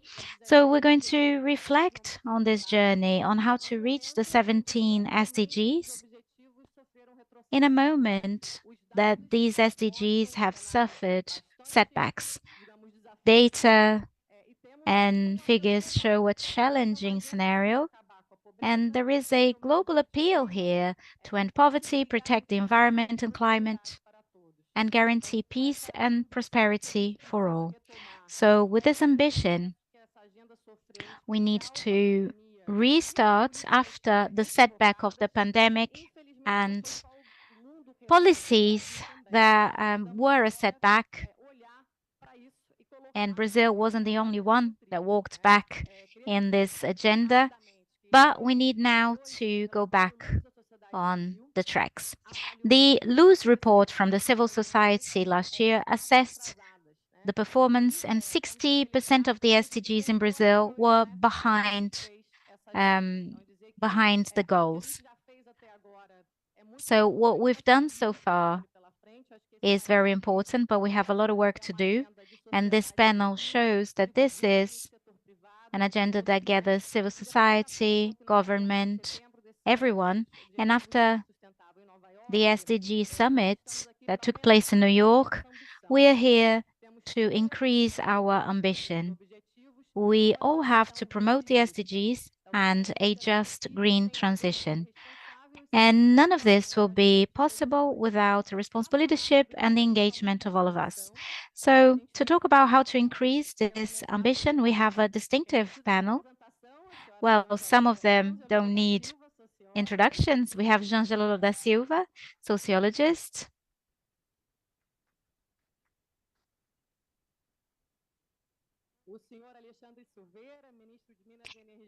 Mr. Alexandre Silveira, Minister for Mines and Energy in Brazil.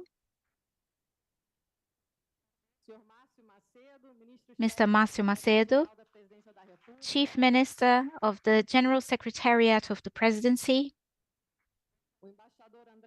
Ambassador André Corrêa Durago, Secretary for Climate, Energy and Environment for Itamaraty.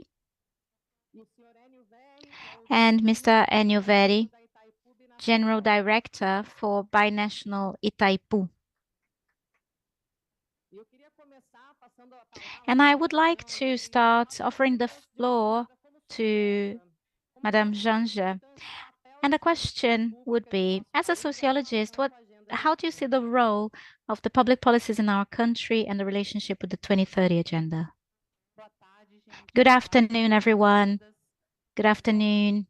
I am very honored to be here in the Brazil Pavilion with the invitation of Itaipu Binacional and the General Secretariat to talk about SDGs and what Brazil has to say about the subject to the rest of the world.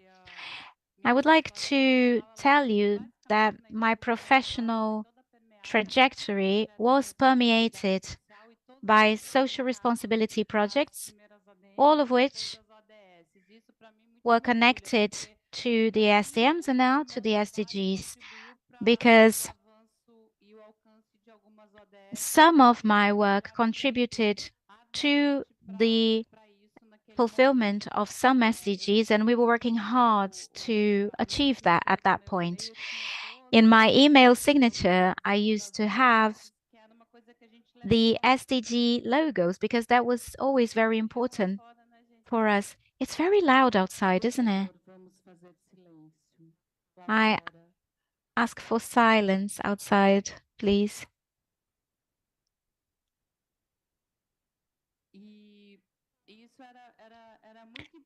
So this was very important during the two first governments of President Lula and then during the government of President Dilma. This agenda permeated all public policies. The Brazilian government had this responsibility. The government companies carried on this responsibility. The sustainability reports of Brazilian companies such as Eletrobras, Itaipu, Petrobras, they all linked their actions to SDGs, and we lost that, unfortunately. A Brazil that was advancing incredibly in the 2030 agenda, unfortunately, started moving backwards. I always say that the third government of President Lula, which is a government of reconstruction, is having to restart on paths that we had already started way back. We were advancing, but because of these setbacks, we had to restart. But we are doing just that. And it is not different with the 2030 agenda and the SDGs. I am not going to talk about the government's proposal because Márcio, who is the director of the General Secretariat of the Presidency, will be able to give you more details. But I would like to leave you my impression that the SDGs, when they are worked or when they are involved in our government, they're linked to social movements and public policies. In a vacuum of 6 years that we've had, and even with the resistance of social movements and others, which kept the SDGs in the spotlight and made reports about this, we were able not to go backwards so much. But everybody noticed how much the lack of a government that is committed to the 2030 agenda matters, and how much public policies in order to reach the SDGs are important. So I just wanted to propose a reflection. The union and the interface between social movements, civil society, private companies, in order to reach SDGs are stronger through public policies. It is through public policies that we reach much larger results because the government's more committed. That's why we have programs such as Minha Casa Minha Vida, several programs focused on gender equality and against violence against women. We all know that President Lula is committed to fighting against hunger. All of these SDGs go through the public policies of the federal government with more or less intensity. So the reflection I wanted to bring you is how can we gain more weight when we connect civil society and the federal government through public policies? Sometimes I get a bit worried, and maybe I'll say something controversial. At the UN, Silvana was with me, and I was invited to participate in a dinner with a foundation that works with education in Africa.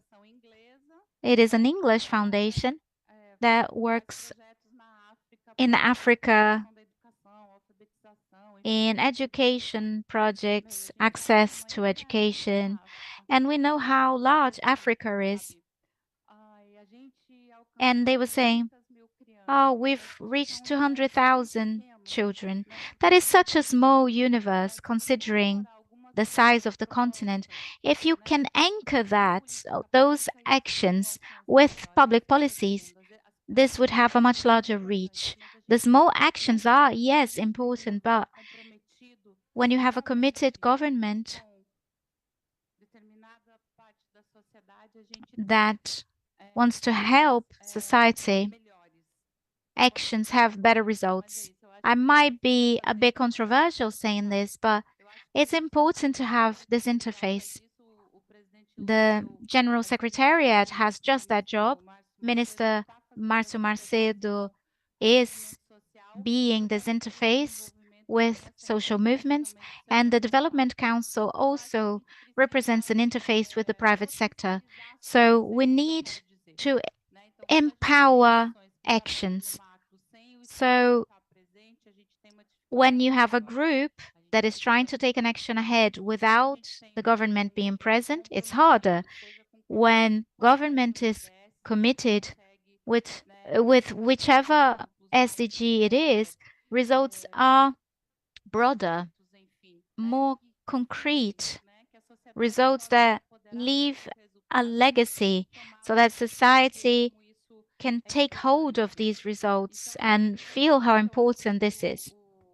I believe in this very much. I believe that the government of President Lula created an SDG commission. There is a commission working on this theme so that we can present a report. And Marcio is going to talk about that. It is very important. We have just left, please access the president's social networks and mine, because today President Lula brought people to tears when he spoke. The room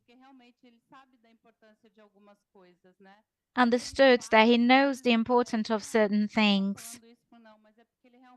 He truly has these feelings. And when he talks about themes such as the SDGs that we want to reach, and when we think about 2030, which is right around the corner, so we know the commitment of this government with that. But without the civil society, it's a lot harder to reach that. So the partnership, the connection, the intimate relationship in developing projects to reach the 2030 agenda is very important. I am now going to be responsible for a commission focused on the number 5 SDG, gender equality at the OECD, and this will be my agenda next year. We have elections in Brazil next year, and we have lost women due to political and gender violence, and we need more women. We know that all the other SDGs also depend on policies that are approved in the Congress, and some of them are directly concerning women. And if we have no women in the parliament to vote these laws, we won't be able to get there. So we need more women in the National Congress, in state level parliaments, and next year this will be my agenda. We need to promote a protection network so that women are allowed to become candidates. And I will go ahead of myself and say the Brazilian legislation does not help women in that way. The quotas do not help us in that way. We want 50% of the seats. We do not want quotas for elections. We want 50% of the seats. We can and we will fight for this. I don't want to speak for too long, but perhaps this is one of the SDGs that is very close to my heart. I said this yesterday, but those who are participating in the COP and in different panels, if you have an opportunity to speak, it would be very important that Brazilians spoke about this. We always say Brazil is back. So let's defend this new Brazil that has come back. We normally leave the responsibility on President Lula, but the responsibility belongs to each and every one of us. We need to talk about this Brazil that is back, a Brazil that is more committed, solidarity, that is reaching for equality, fighting against hunger, fighting against differences in income and otherwise, and a more diverse Brazil. So it's everyone's responsibility to talk about this. I'm about to conclude. People have been asking because there seems to be a hiatus between the COP28 and COP30. No one's talking about COP29. Everybody's talking about COP30. So it's our responsibility. Everybody asks, how are you going to host a COP in Brazil? There is no infrastructure there. It does, and it will have. We have much more than that. We have the forest, we have the welcoming attitude of the Brazilian people, and this will be very important. If we need to host meetings under a tree, we will. It doesn't matter whether we'll have white lights, holographic panels, and the like. We're going to have the forest, the welcoming and solidary attitude of the Brazilian people with the rest of the world, and this will be important. So I'd like to ask this to the Brazilians here in the COP. We're the second delegation. First, someone told me second yesterday, but no, we have even more responsibility to take the name of Brazil ahead.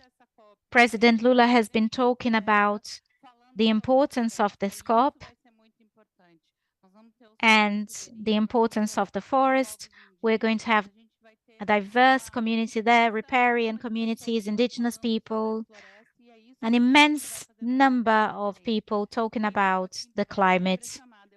I think here in Dubai, a lot of people were really well impressed, and we have something to live up to. We definitely want to have a very beautiful COP in 2025. And thank you very much.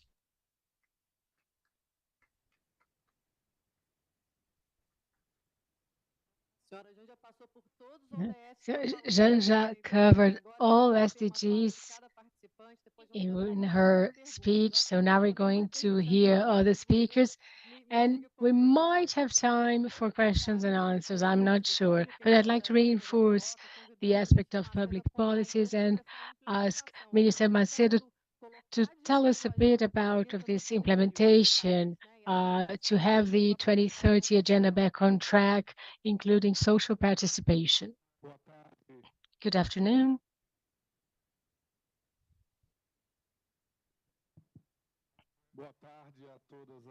Good afternoon, everyone.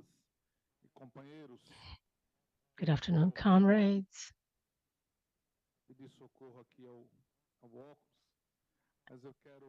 I would like to greet specifically Janja, Comrade Janja, who's been an important partner when working with SDGs during the administration of President Lula, and also I'd like to greet Ambassador Jose Correa do Lago, and he's always played a central role as an environmentalist or a congressman, always defending and representing Brazil. And also I'd like to greet Alexandre Silveira, Minister of Mines and Energy of Brazil, and also Enio Verri, President of Itaipu Binacional.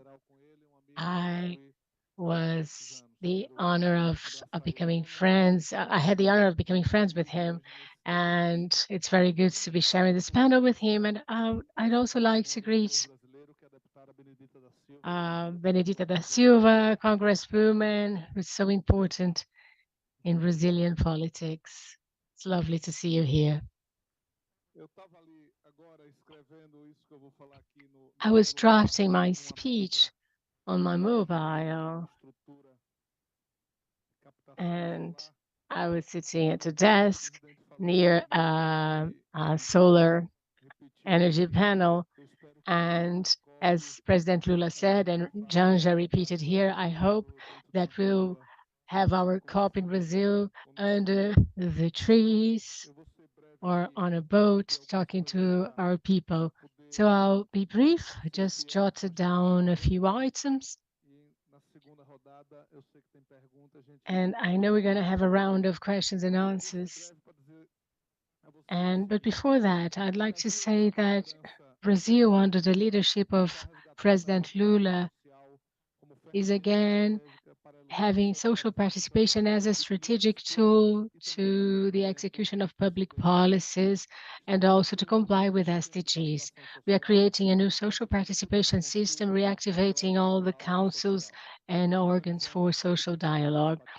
We organize the PPA, where you had plenaries all over the states of the country, and we gather more than 4 million people to discuss targets and accomplishments of expected from the federal government for the next 4 years. And we had our budget planning discussed, and it's about to be voted by Congress, and they have the proposals of an inclusive PPA. And we also had the Amazon dialogues involving 28,000 people in the Amazon. And in this December, we're going to have the Mercosul Summit, Agriculture Congress, Food Security Conference, and Youth Conference. So we also created the National Committee of Objectives for Sustainable Development, SDGs, that will be launched in December, and they reflect the commitment of the administration of President Lula to embrace a model of administration that includes social justice, inclusion, and preservation of the environment. SDGs receive 135 registrations, and it involved important entities of the manufacturing sector, of social movements, unions, young members, and entities of the economic sector, environmentalists, NGOs, and representatives of the 2030 agenda. It's important to say that all entities, all entities, be they big or small, that have an interface with the topic, were selected in the selective process, because this committee that will be launched in the 19th is very important. And we also have the consortium of the Legal Amazon and the Northeastern region, as well as entities that represent Brazilian municipalities. The state needs to be able, once again, to work with articulation between all states to deal with the challenges it faces, which is getting back the confidence of the people in the government, promoting a new model of development with environmental protection, economic growth, and also ensuring dignity and solidarity amongst our people. President Lula invites Brazilian society to think about how to promote a new era in the history of our country, where we can bring together the end of hunger and unemployment, while at the same time be democratic and environmentally correct. And this is not just a UN agenda or an isolated action by the president, but it's a social pact that has to do with humankind needs of survival, and we need to transform the utopia of a better Brazil in reality. This must be done now. You can count on us, the Brazilian government, so that together we can take care of our people, of our country, and of planet Earth. Thank you.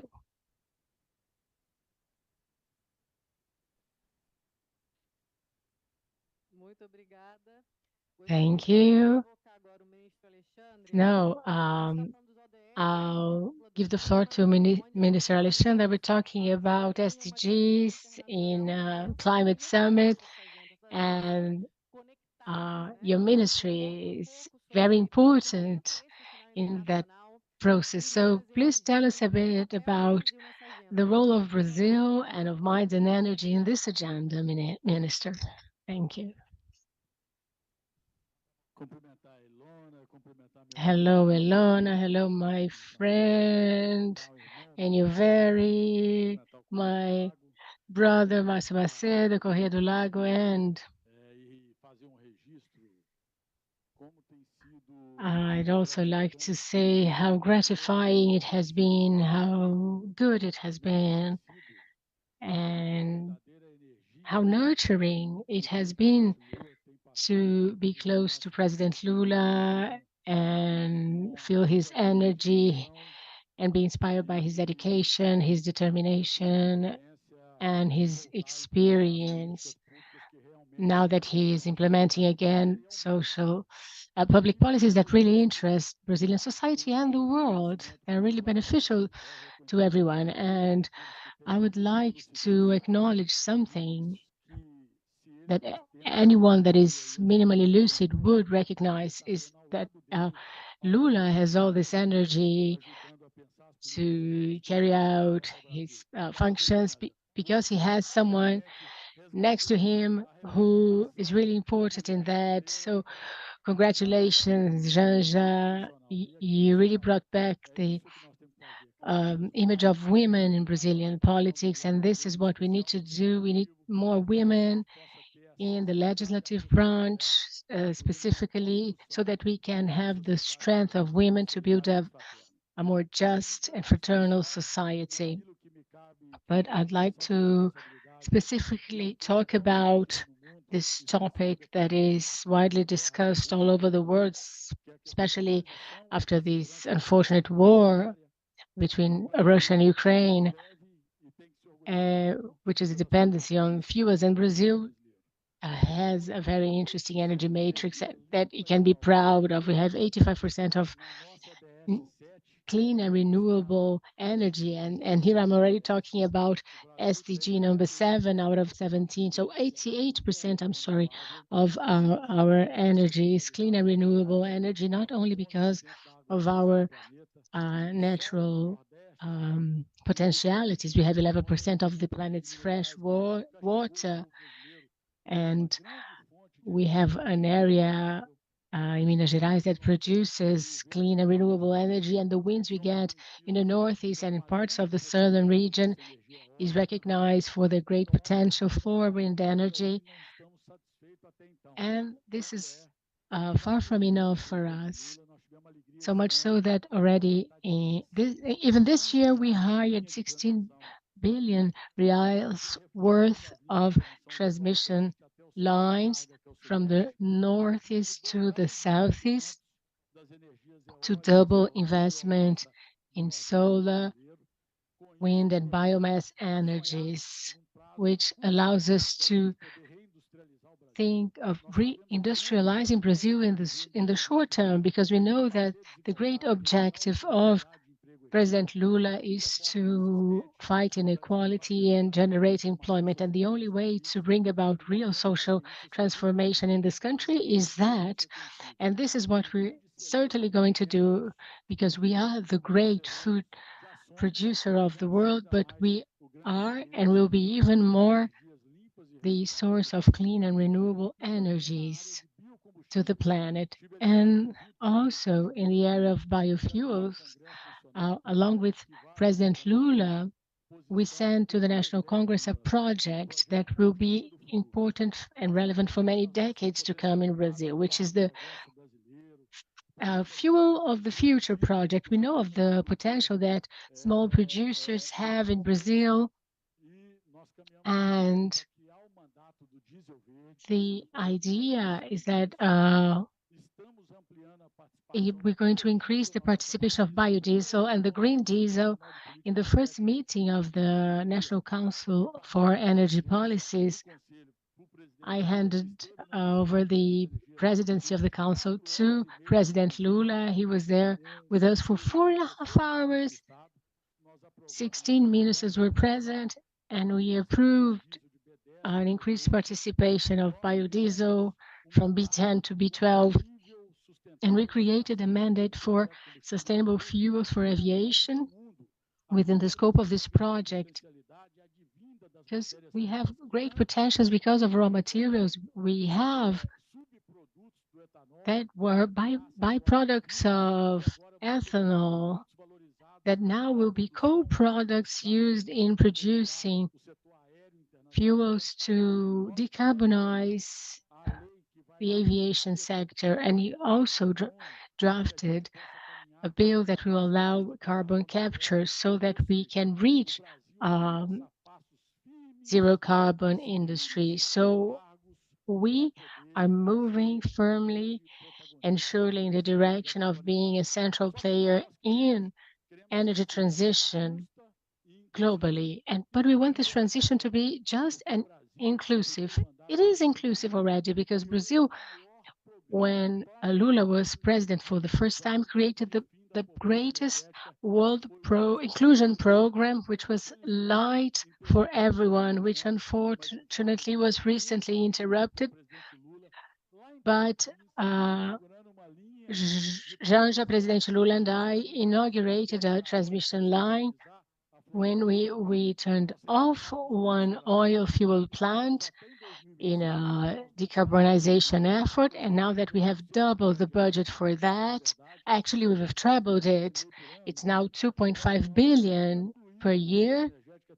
And we're going to end energy poverty soon, connecting thousands of Brazilian families to the grid.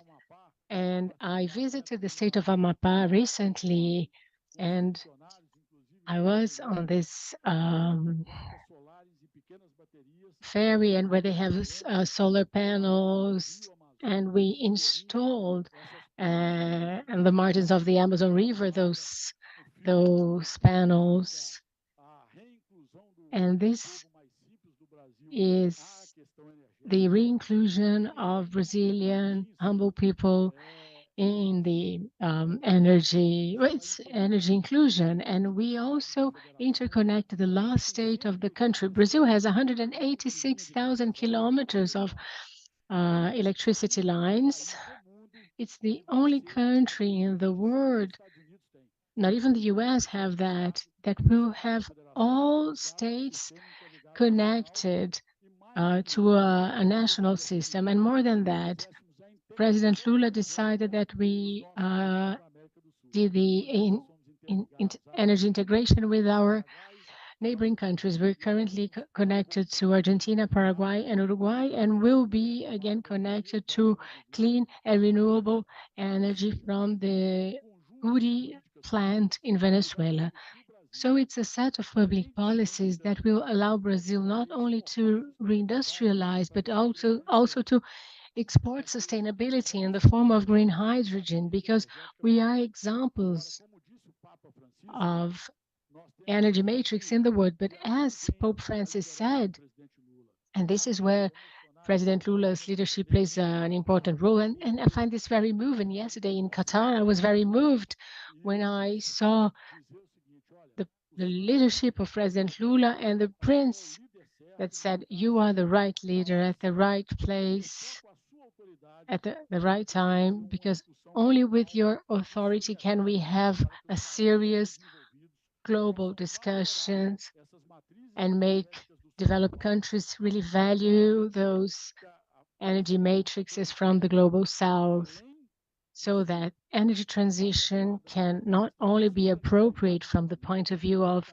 the planet's sustainability, but that it can also be a real means of social inclusion, fighting abject poverty and hunger, inequality, and get industrialized developed countries out of their comfort zone, because they no longer have the sources of clean energy that we do. And I said here in an interview, if you really want to make green steel, if you really want to have low carbon agriculture, you can come to Brazil, because we have energy for that, and we can export sustainability. Thank you very much.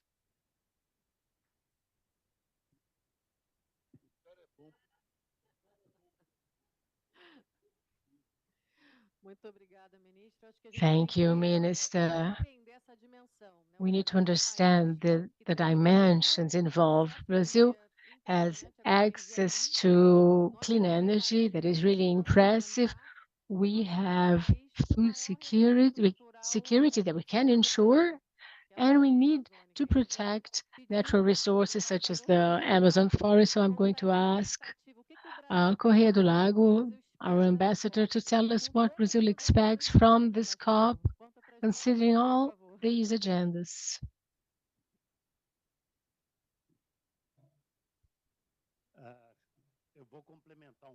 Well, I'm going to add some elements to what has already been said in this excellent panel. What we see in this COP is that Brazil is offering many types of solutions, and that's what extraordinary about Brazil, because Brazil, in a way, sums up what the world has to offer. We have riches, we have justice, but unfortunately, we still have many things that should be corrected, and countries recognize themselves in Brazil, and because President Lula has done that before, because he has proved that he can reduce deforestation, and this is something that is being done again, I believe that we are coming up with solutions in which other countries believe, and not theoretical things or things that haven't been tested yet. And I'd like to go back to the origins of SDGs. They were created in Brazil at the Rio Plus 20. And they were in the following years, they were developed until they were approved in 2015, and they kind of look like Brazil a bit. And why is that? Because while they were being negotiated, many countries accepted those big challenges because they are big challenges, because it had worked. The measures had worked in Brazil, many of them in President Lula and President Dilma's administration. So what's extraordinary is that when we got to the UN, the agenda that was better recognized and better structured has the Brazil brand very clearly. That's why what Brazil says and what Brazil has done is very coherent, and people believe in it because it has been done before. And another interesting aspect is the fact that Brazil is working to increase synergies in topics related to climate change and SDGs. Next year, we'll have a UN conference about synergies between SDGs and climate change, because without including the social element, we cannot fight climate change, because climate change adds to problems caused by poverty. So it's one extra challenge, and challenges have been accumulating in recent years, and financial resources have not increased. And what's incredible is that until the 1980s, those financial resources had been imagined to be destined to infrastructure, education in poorer countries. But new agendas were little by little included. So the climate agenda, the SDGs agenda, and funding hasn't increased. So the impression we have is that we're going to have the same amount of money to do much more than we originally imagined. So I think Brazil shows this corruption, so to speak, of the original agenda. But Brazil is not a country that likes to complain. It's the opposite. Brazil likes to show solutions. And we know that Brazil is so diverse that a solution that works in a northern state will maybe not work in another northern state, in Pará or Acre. And I think that your comparison, Janja, was very interesting when you mentioned philanthropies that announced that they did this and that. And I think this is another message Brazil can convey. Philanthropies that work well are philanthropies that are paired with government policies to something that has been already being done, that is being done, that has the appropriate scale, because sometimes they have no idea of scale, of how big things are, that Africa will have the biggest population in the world, for example. I think these are new data that Brazil can bring, because you have many cases of philanthropic entities that join forces with public policies and thus reach much better results. Muito obrigado por esse resgate histórico, embaixador. Thank you, Ambassador, because remembering where this agenda was born is very important. Ambassador is a great negotiator of all the agendas that matter, and it's not easy to negotiate internationally. Brazil is famous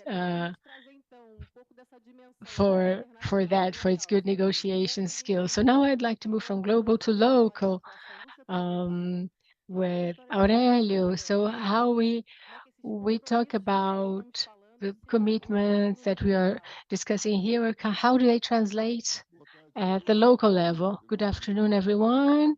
Thank you very much. I'd like to greet Janja. Talking about Itaipu is to talk about the life story of Janja, because she helped building it. And my friends and colleagues present here, it's a present to see you. Economists will take over the world, right?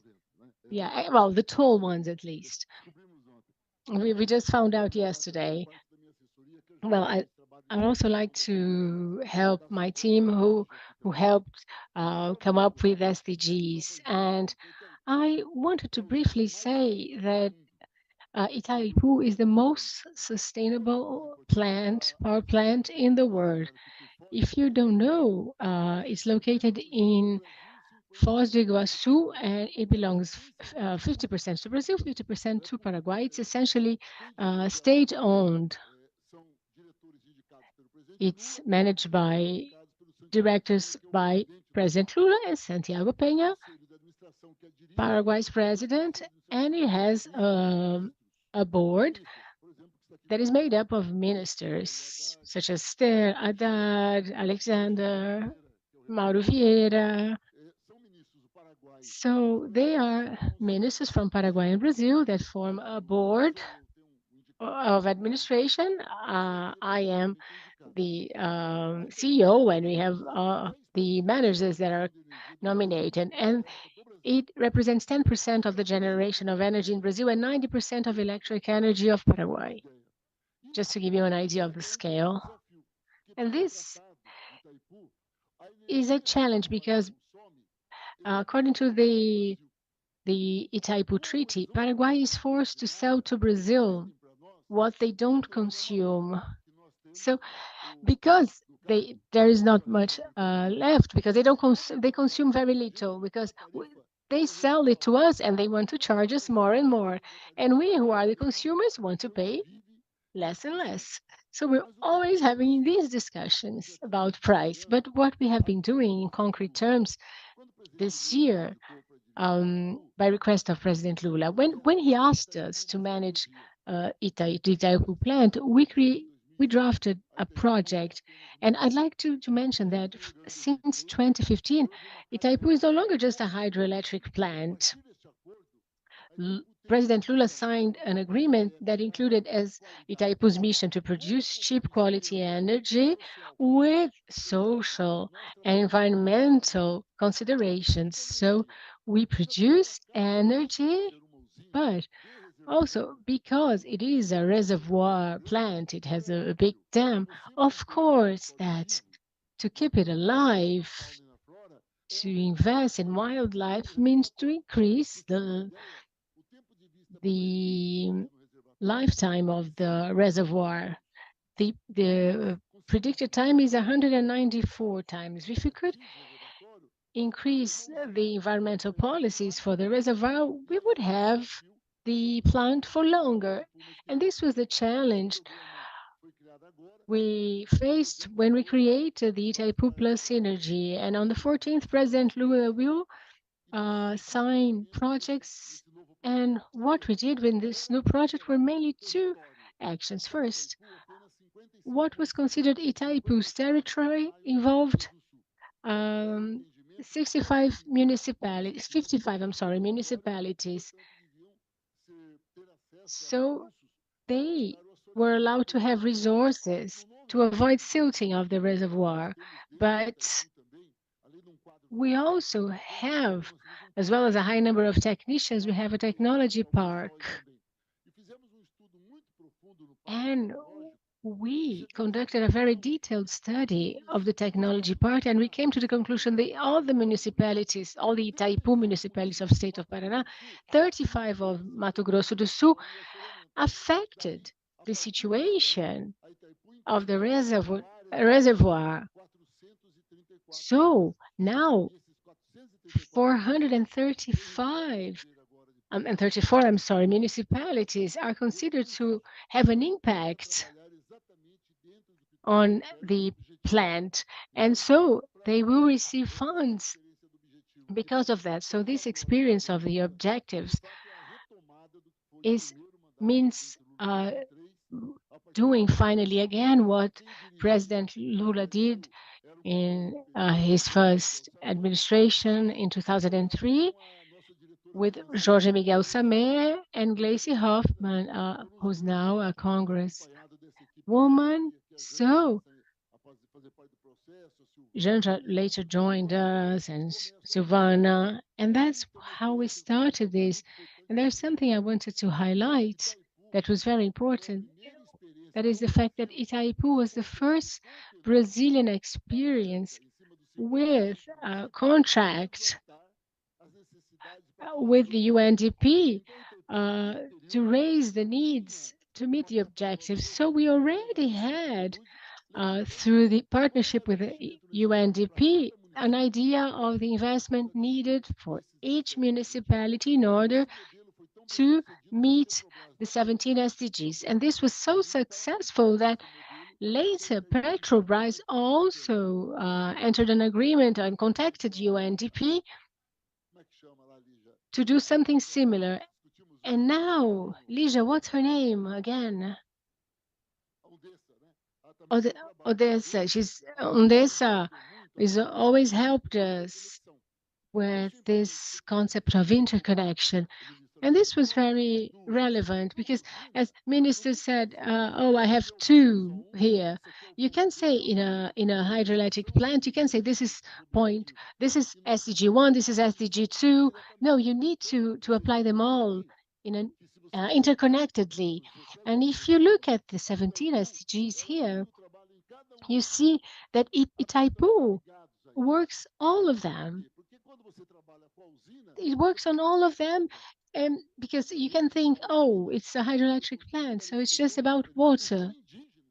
But it expelled indigenous peoples.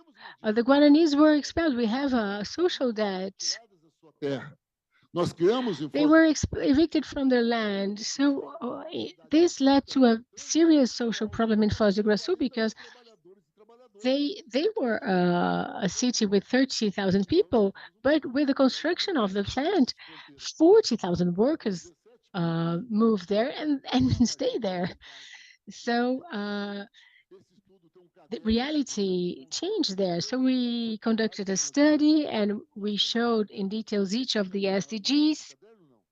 I don't know if you have a copy of the notebook. We have a textbook that we won't be able to show you, also because we don't want to waste paper, but you can access it on our website. You can see all the work developed by Itaipu in this period and how interconnection is dealt with. And we have a box with the 17 original notebooks for all the SDGs. And in closing, I'd like to say that our work is completely connected to what Paraguay does. They're our partners. So social responsibility, we have that for Brazil and for Paraguay. Environmental work, we have technicians present here who will show a bit of our experience during the meeting of policies that we developed in Brazil, but also in Paraguay. So because it is one company, we are able to move forward in this process of first understanding the importance of objectives. This is essential for our 2030 objectives, the SDGs. And it's also important that to understand that this is a dynamic objective. So using a bit of dialectics, because we're all Marxist economists. So it is a dialectic and dynamic relation. So whenever we are developing these projects, we try to review them and increase their scope. So I'd like to say that we've worked very closely with the Ministry of Mines and Energy. Minister Alexander talks to us very often. And at Itaipu, we have a more tactical approach, and the ministry a more strategic approach. But President Lula has made commitments has really committed to SDGs, and he's been showing that. And I'd like to briefly show you a video that in 2-3 minutes summarizes everything I said. Thank you very much.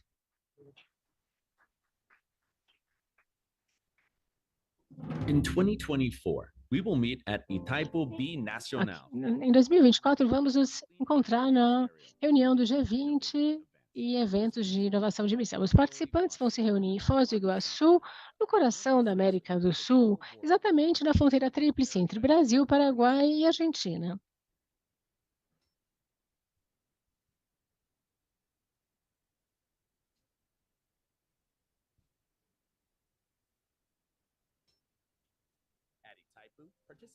Na Itaipu, os participantes vão poder. Itaipu has led the pathway in hydropower generation with social and environmental care for more than 4 decades. Itaipu B Nacional, created in 1974, is the result of a partnership between the governments of Brazil and Paraguay. The plant is in the Paraná River, the border between the two countries, and has generated the most electricity in history, with almost 3 billion megawatt hours. To ensure energy in the long term, environmental care is key. The company was recognized by the UN Water with the Water for Life Award for Best Practices in Water Management. A green belt protects the reservoir. More than 100,000 hectares of preserved areas recognized by UNESCO as Atlantic Forest Biosphere Reserve. The environmental and social actions also include sustainable farm production, environmental education, and alternate sources of clean energy generation, especially biogas and energy security.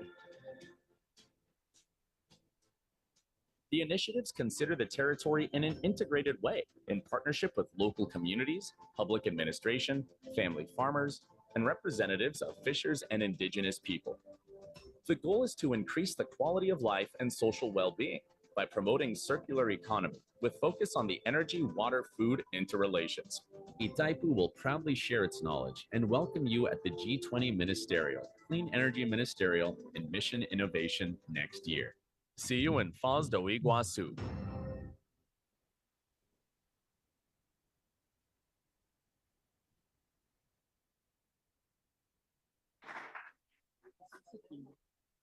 Nada. Abra. Então, olha, eu vou abrir para I will open for 2 questions. Of course, I will pass on the mic.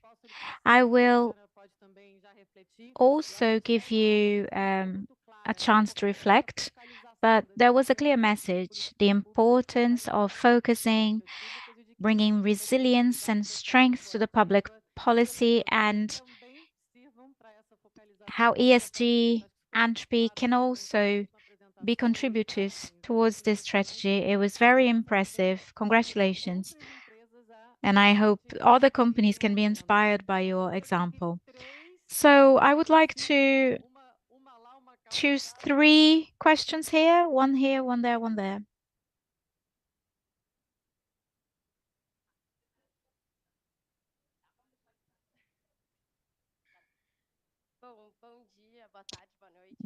Good morning, good afternoon, good evening to everyone. It's a pleasure to be here with you.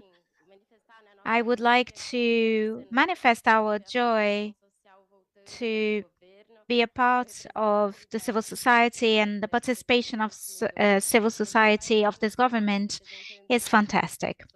We will be at the Synod to represent the interest of consumers, which is the NGO I'm a part of.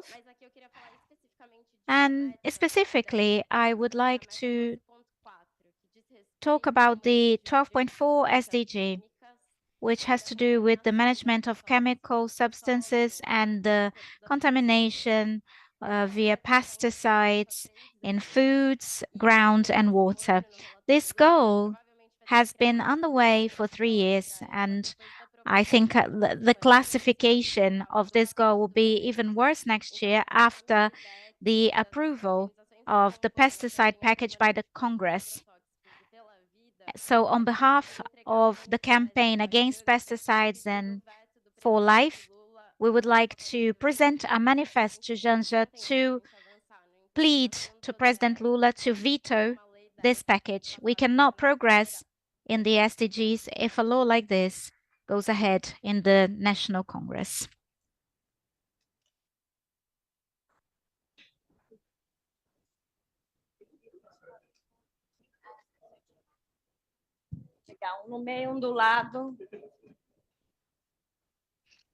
Yes, one here, one there. I would like to thank Minister Márcio Macedo for being here. He is restarting the 2030 agenda. I'd like to greet First Lady Janja and all the ministers. We saw that during the previous governments of Lula and Dilma, Brazil was a beacon in extinguishing poverty, and I see that this new government is involving the society in order to reach these objectives. The minister, I'd like to say congratulations for your work. We've seen that a lot of the work was lost in the last government, and we are restarting now. And our strategy for us to improve our reach is to integrate the SDGs under subnational governments. So within the multi-annual plans and the master plans for cities, we can make the SDGs a reality, and of course, involving civil society. So I would like to first congratulate you for the restarts in this agenda, and I would like to also congratulate you for the lab. More than 4 million Brazilians participated in the platform Participa Brasil.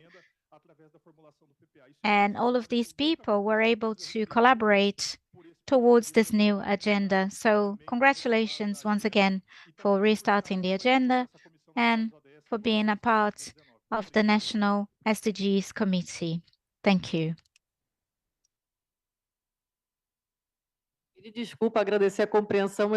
I apologize, but I need to allow the panel to go for final reflections. First Lady Janja first. I'll say something I didn't mention for. I'd like to greet my fellow panelists. I always forget to do that.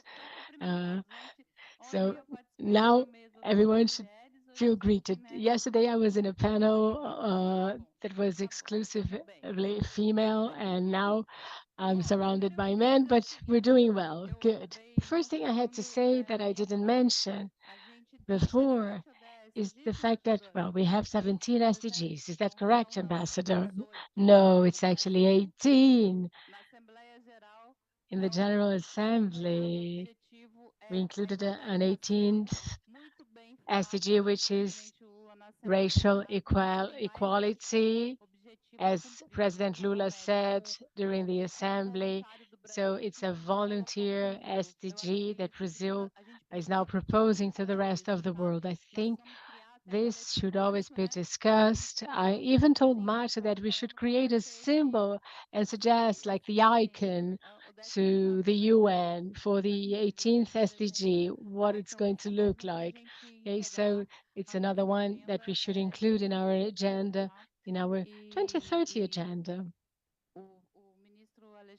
And Minister Alexandre said that he's working on SDG number 7, but it's not true. He's working on them all.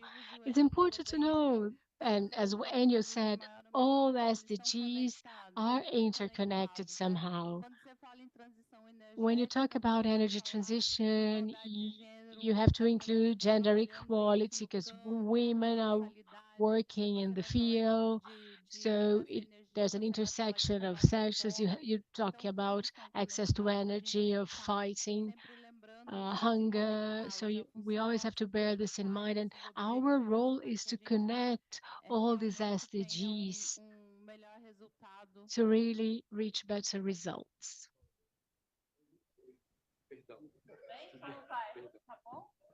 Man interruption chama isso.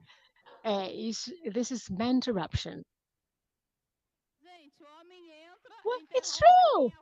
You have a man coming in interrupting my speech. That's interruption. We cannot accept that.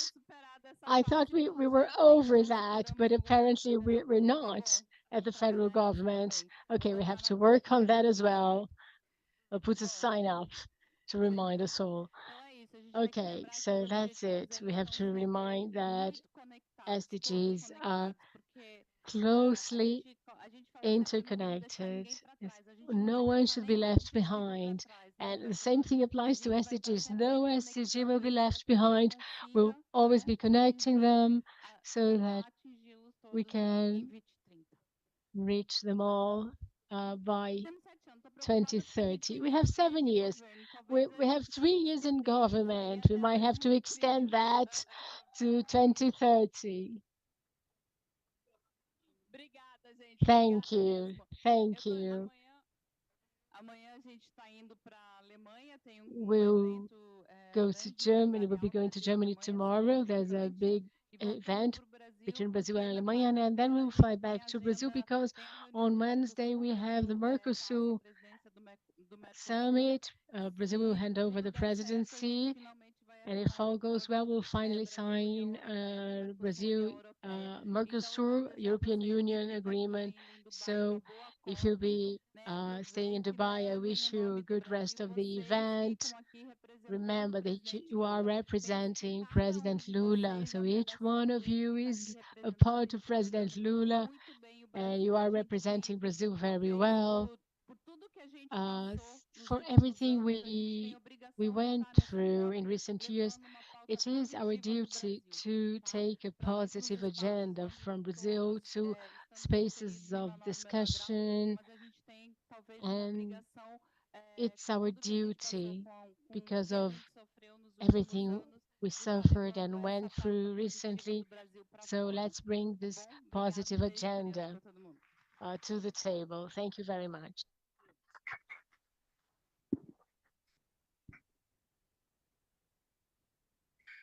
Me- 30 segundos finais, porque a gente precisa We encerrar. have 30 seconds.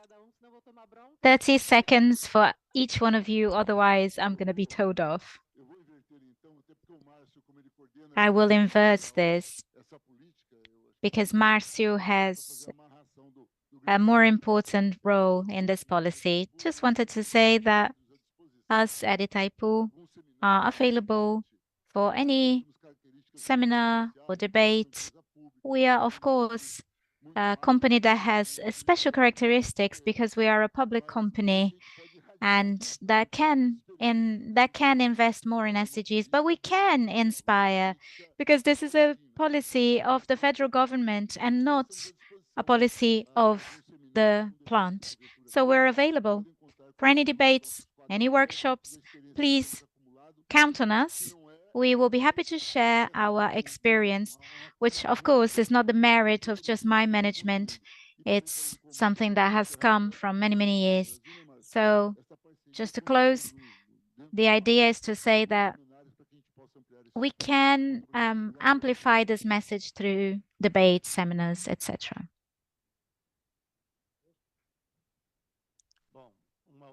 Well, just one last word. Also talking about social participation and those who stay in Dubai. The Brazilian delegation is incredibly proud to be open to social participation again. Very few countries do this as we do. And we always want you to be attentive. We always want you to see what's going on, including observe good ideas that come from others or whistleblow on bad ideas that come from some, and help the delegation, those who are negotiating, so that we can represent the true Brazil. And I rely on you to help us in the next few days. Thank you. I'd like to thank you for the opportunity and emphasize that the SDG 7 on energy transition will have interfaces with all the other SDGs, even because the potential that Brazil has producing biofuels to decarbonize the transport and mobility mix and the investments that biofuels will give us to generate employment and income, the opportunity that critical minerals will give us in this transition, and of course, with sustainable mining, separate the bad from the good. One thing is illegal mining, which we will fight and will carry on fighting strictly. And the other thing is what we're going to do in order to improve people's lives, generate income, employment, and attract and capture technology to Brazil. And of course, I couldn't not mention renewables. Brazil is the greatest protagonist in the planet, and we will carry on investing on this in order to promote decarbonization, sustainability, and also reach the biggest objective of our government, which is to build a more fair and solidary society so that the Brazilian people are included in citizenship. Hence, the international debate is so important. We have a leader that is very respected in the world and that will put us in a protagonist role. Thank you very much.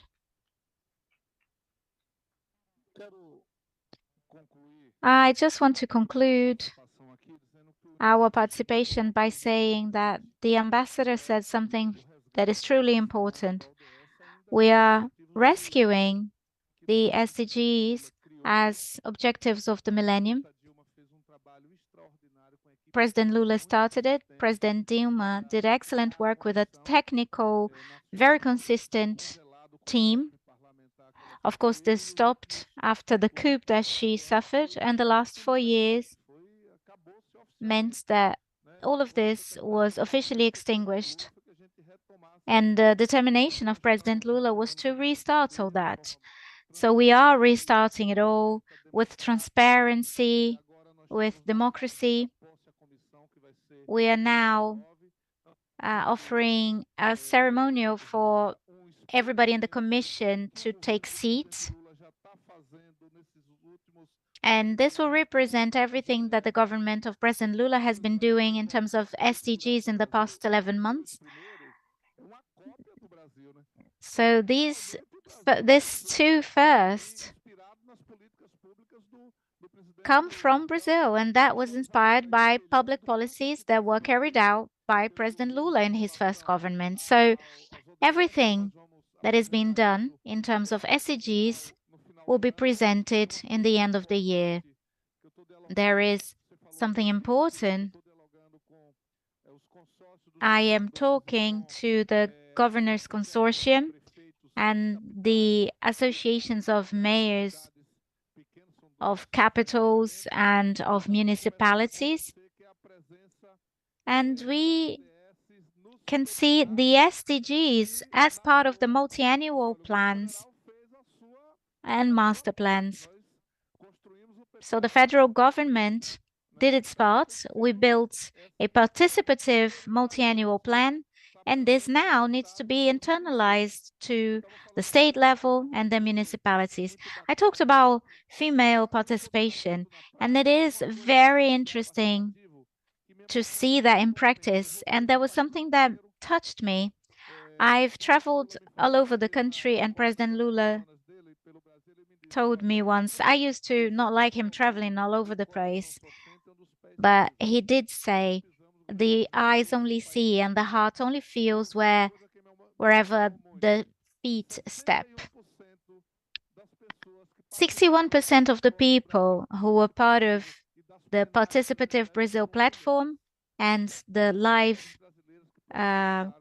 consultations were women. So women represent this social participation. We are now monitoring. The multi-annual plan is in the platform. So now the plan is going to be voted in the National Congress. We are talking to the rapporteur. We are going to visit the Congress president and the Senate president, and it's important that Brazilian society follow up on this and monitor this so that it is voted according to what was coming from the plenary sessions and the platform. This doesn't come just from President Lula. This was done by many hands, by the government, by the president, and by the people. So it is essential to put the SDGs into practice. Just to give you an example of how this is happening, we have obviously the restart of social participation. We are fighting against hunger. We restarted the Bolsa Família program, the program Brasil Sem Fome, Luz para Todos or Light for All. We've increased public servants' salaries. The new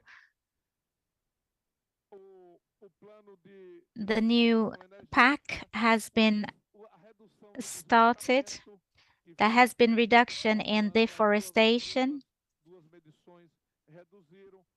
Since the past two measurements, it has been going down. There are legislations focused on the gender gap, the gender pay gap, and the whole recreation and restarts of public policies to fight racism and the creation and voluntary adhesion of President Lula to the 18th SDG, which was something very inspiring that the president decided to be a part of, and is a voluntary participation. And I believe that this should be a tool for transformation in the entire planet. I just wanted to say that we can close this year writing a new chapter in history, which is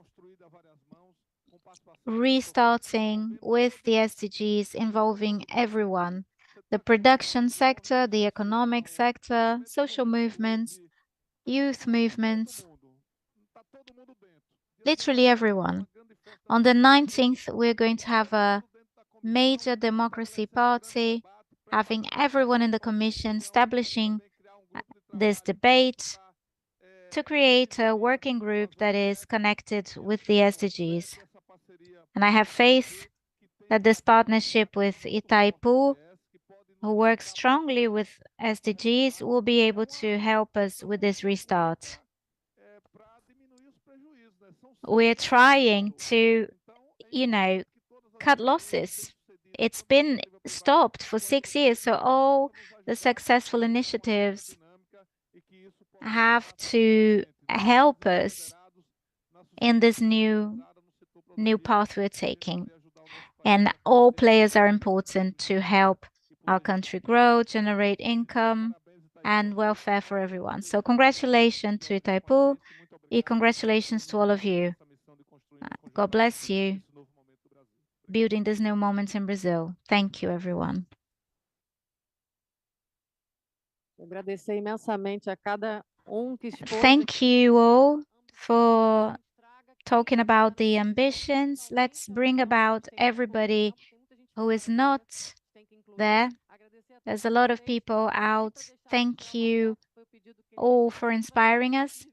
Just a quick photo. So thank you very much.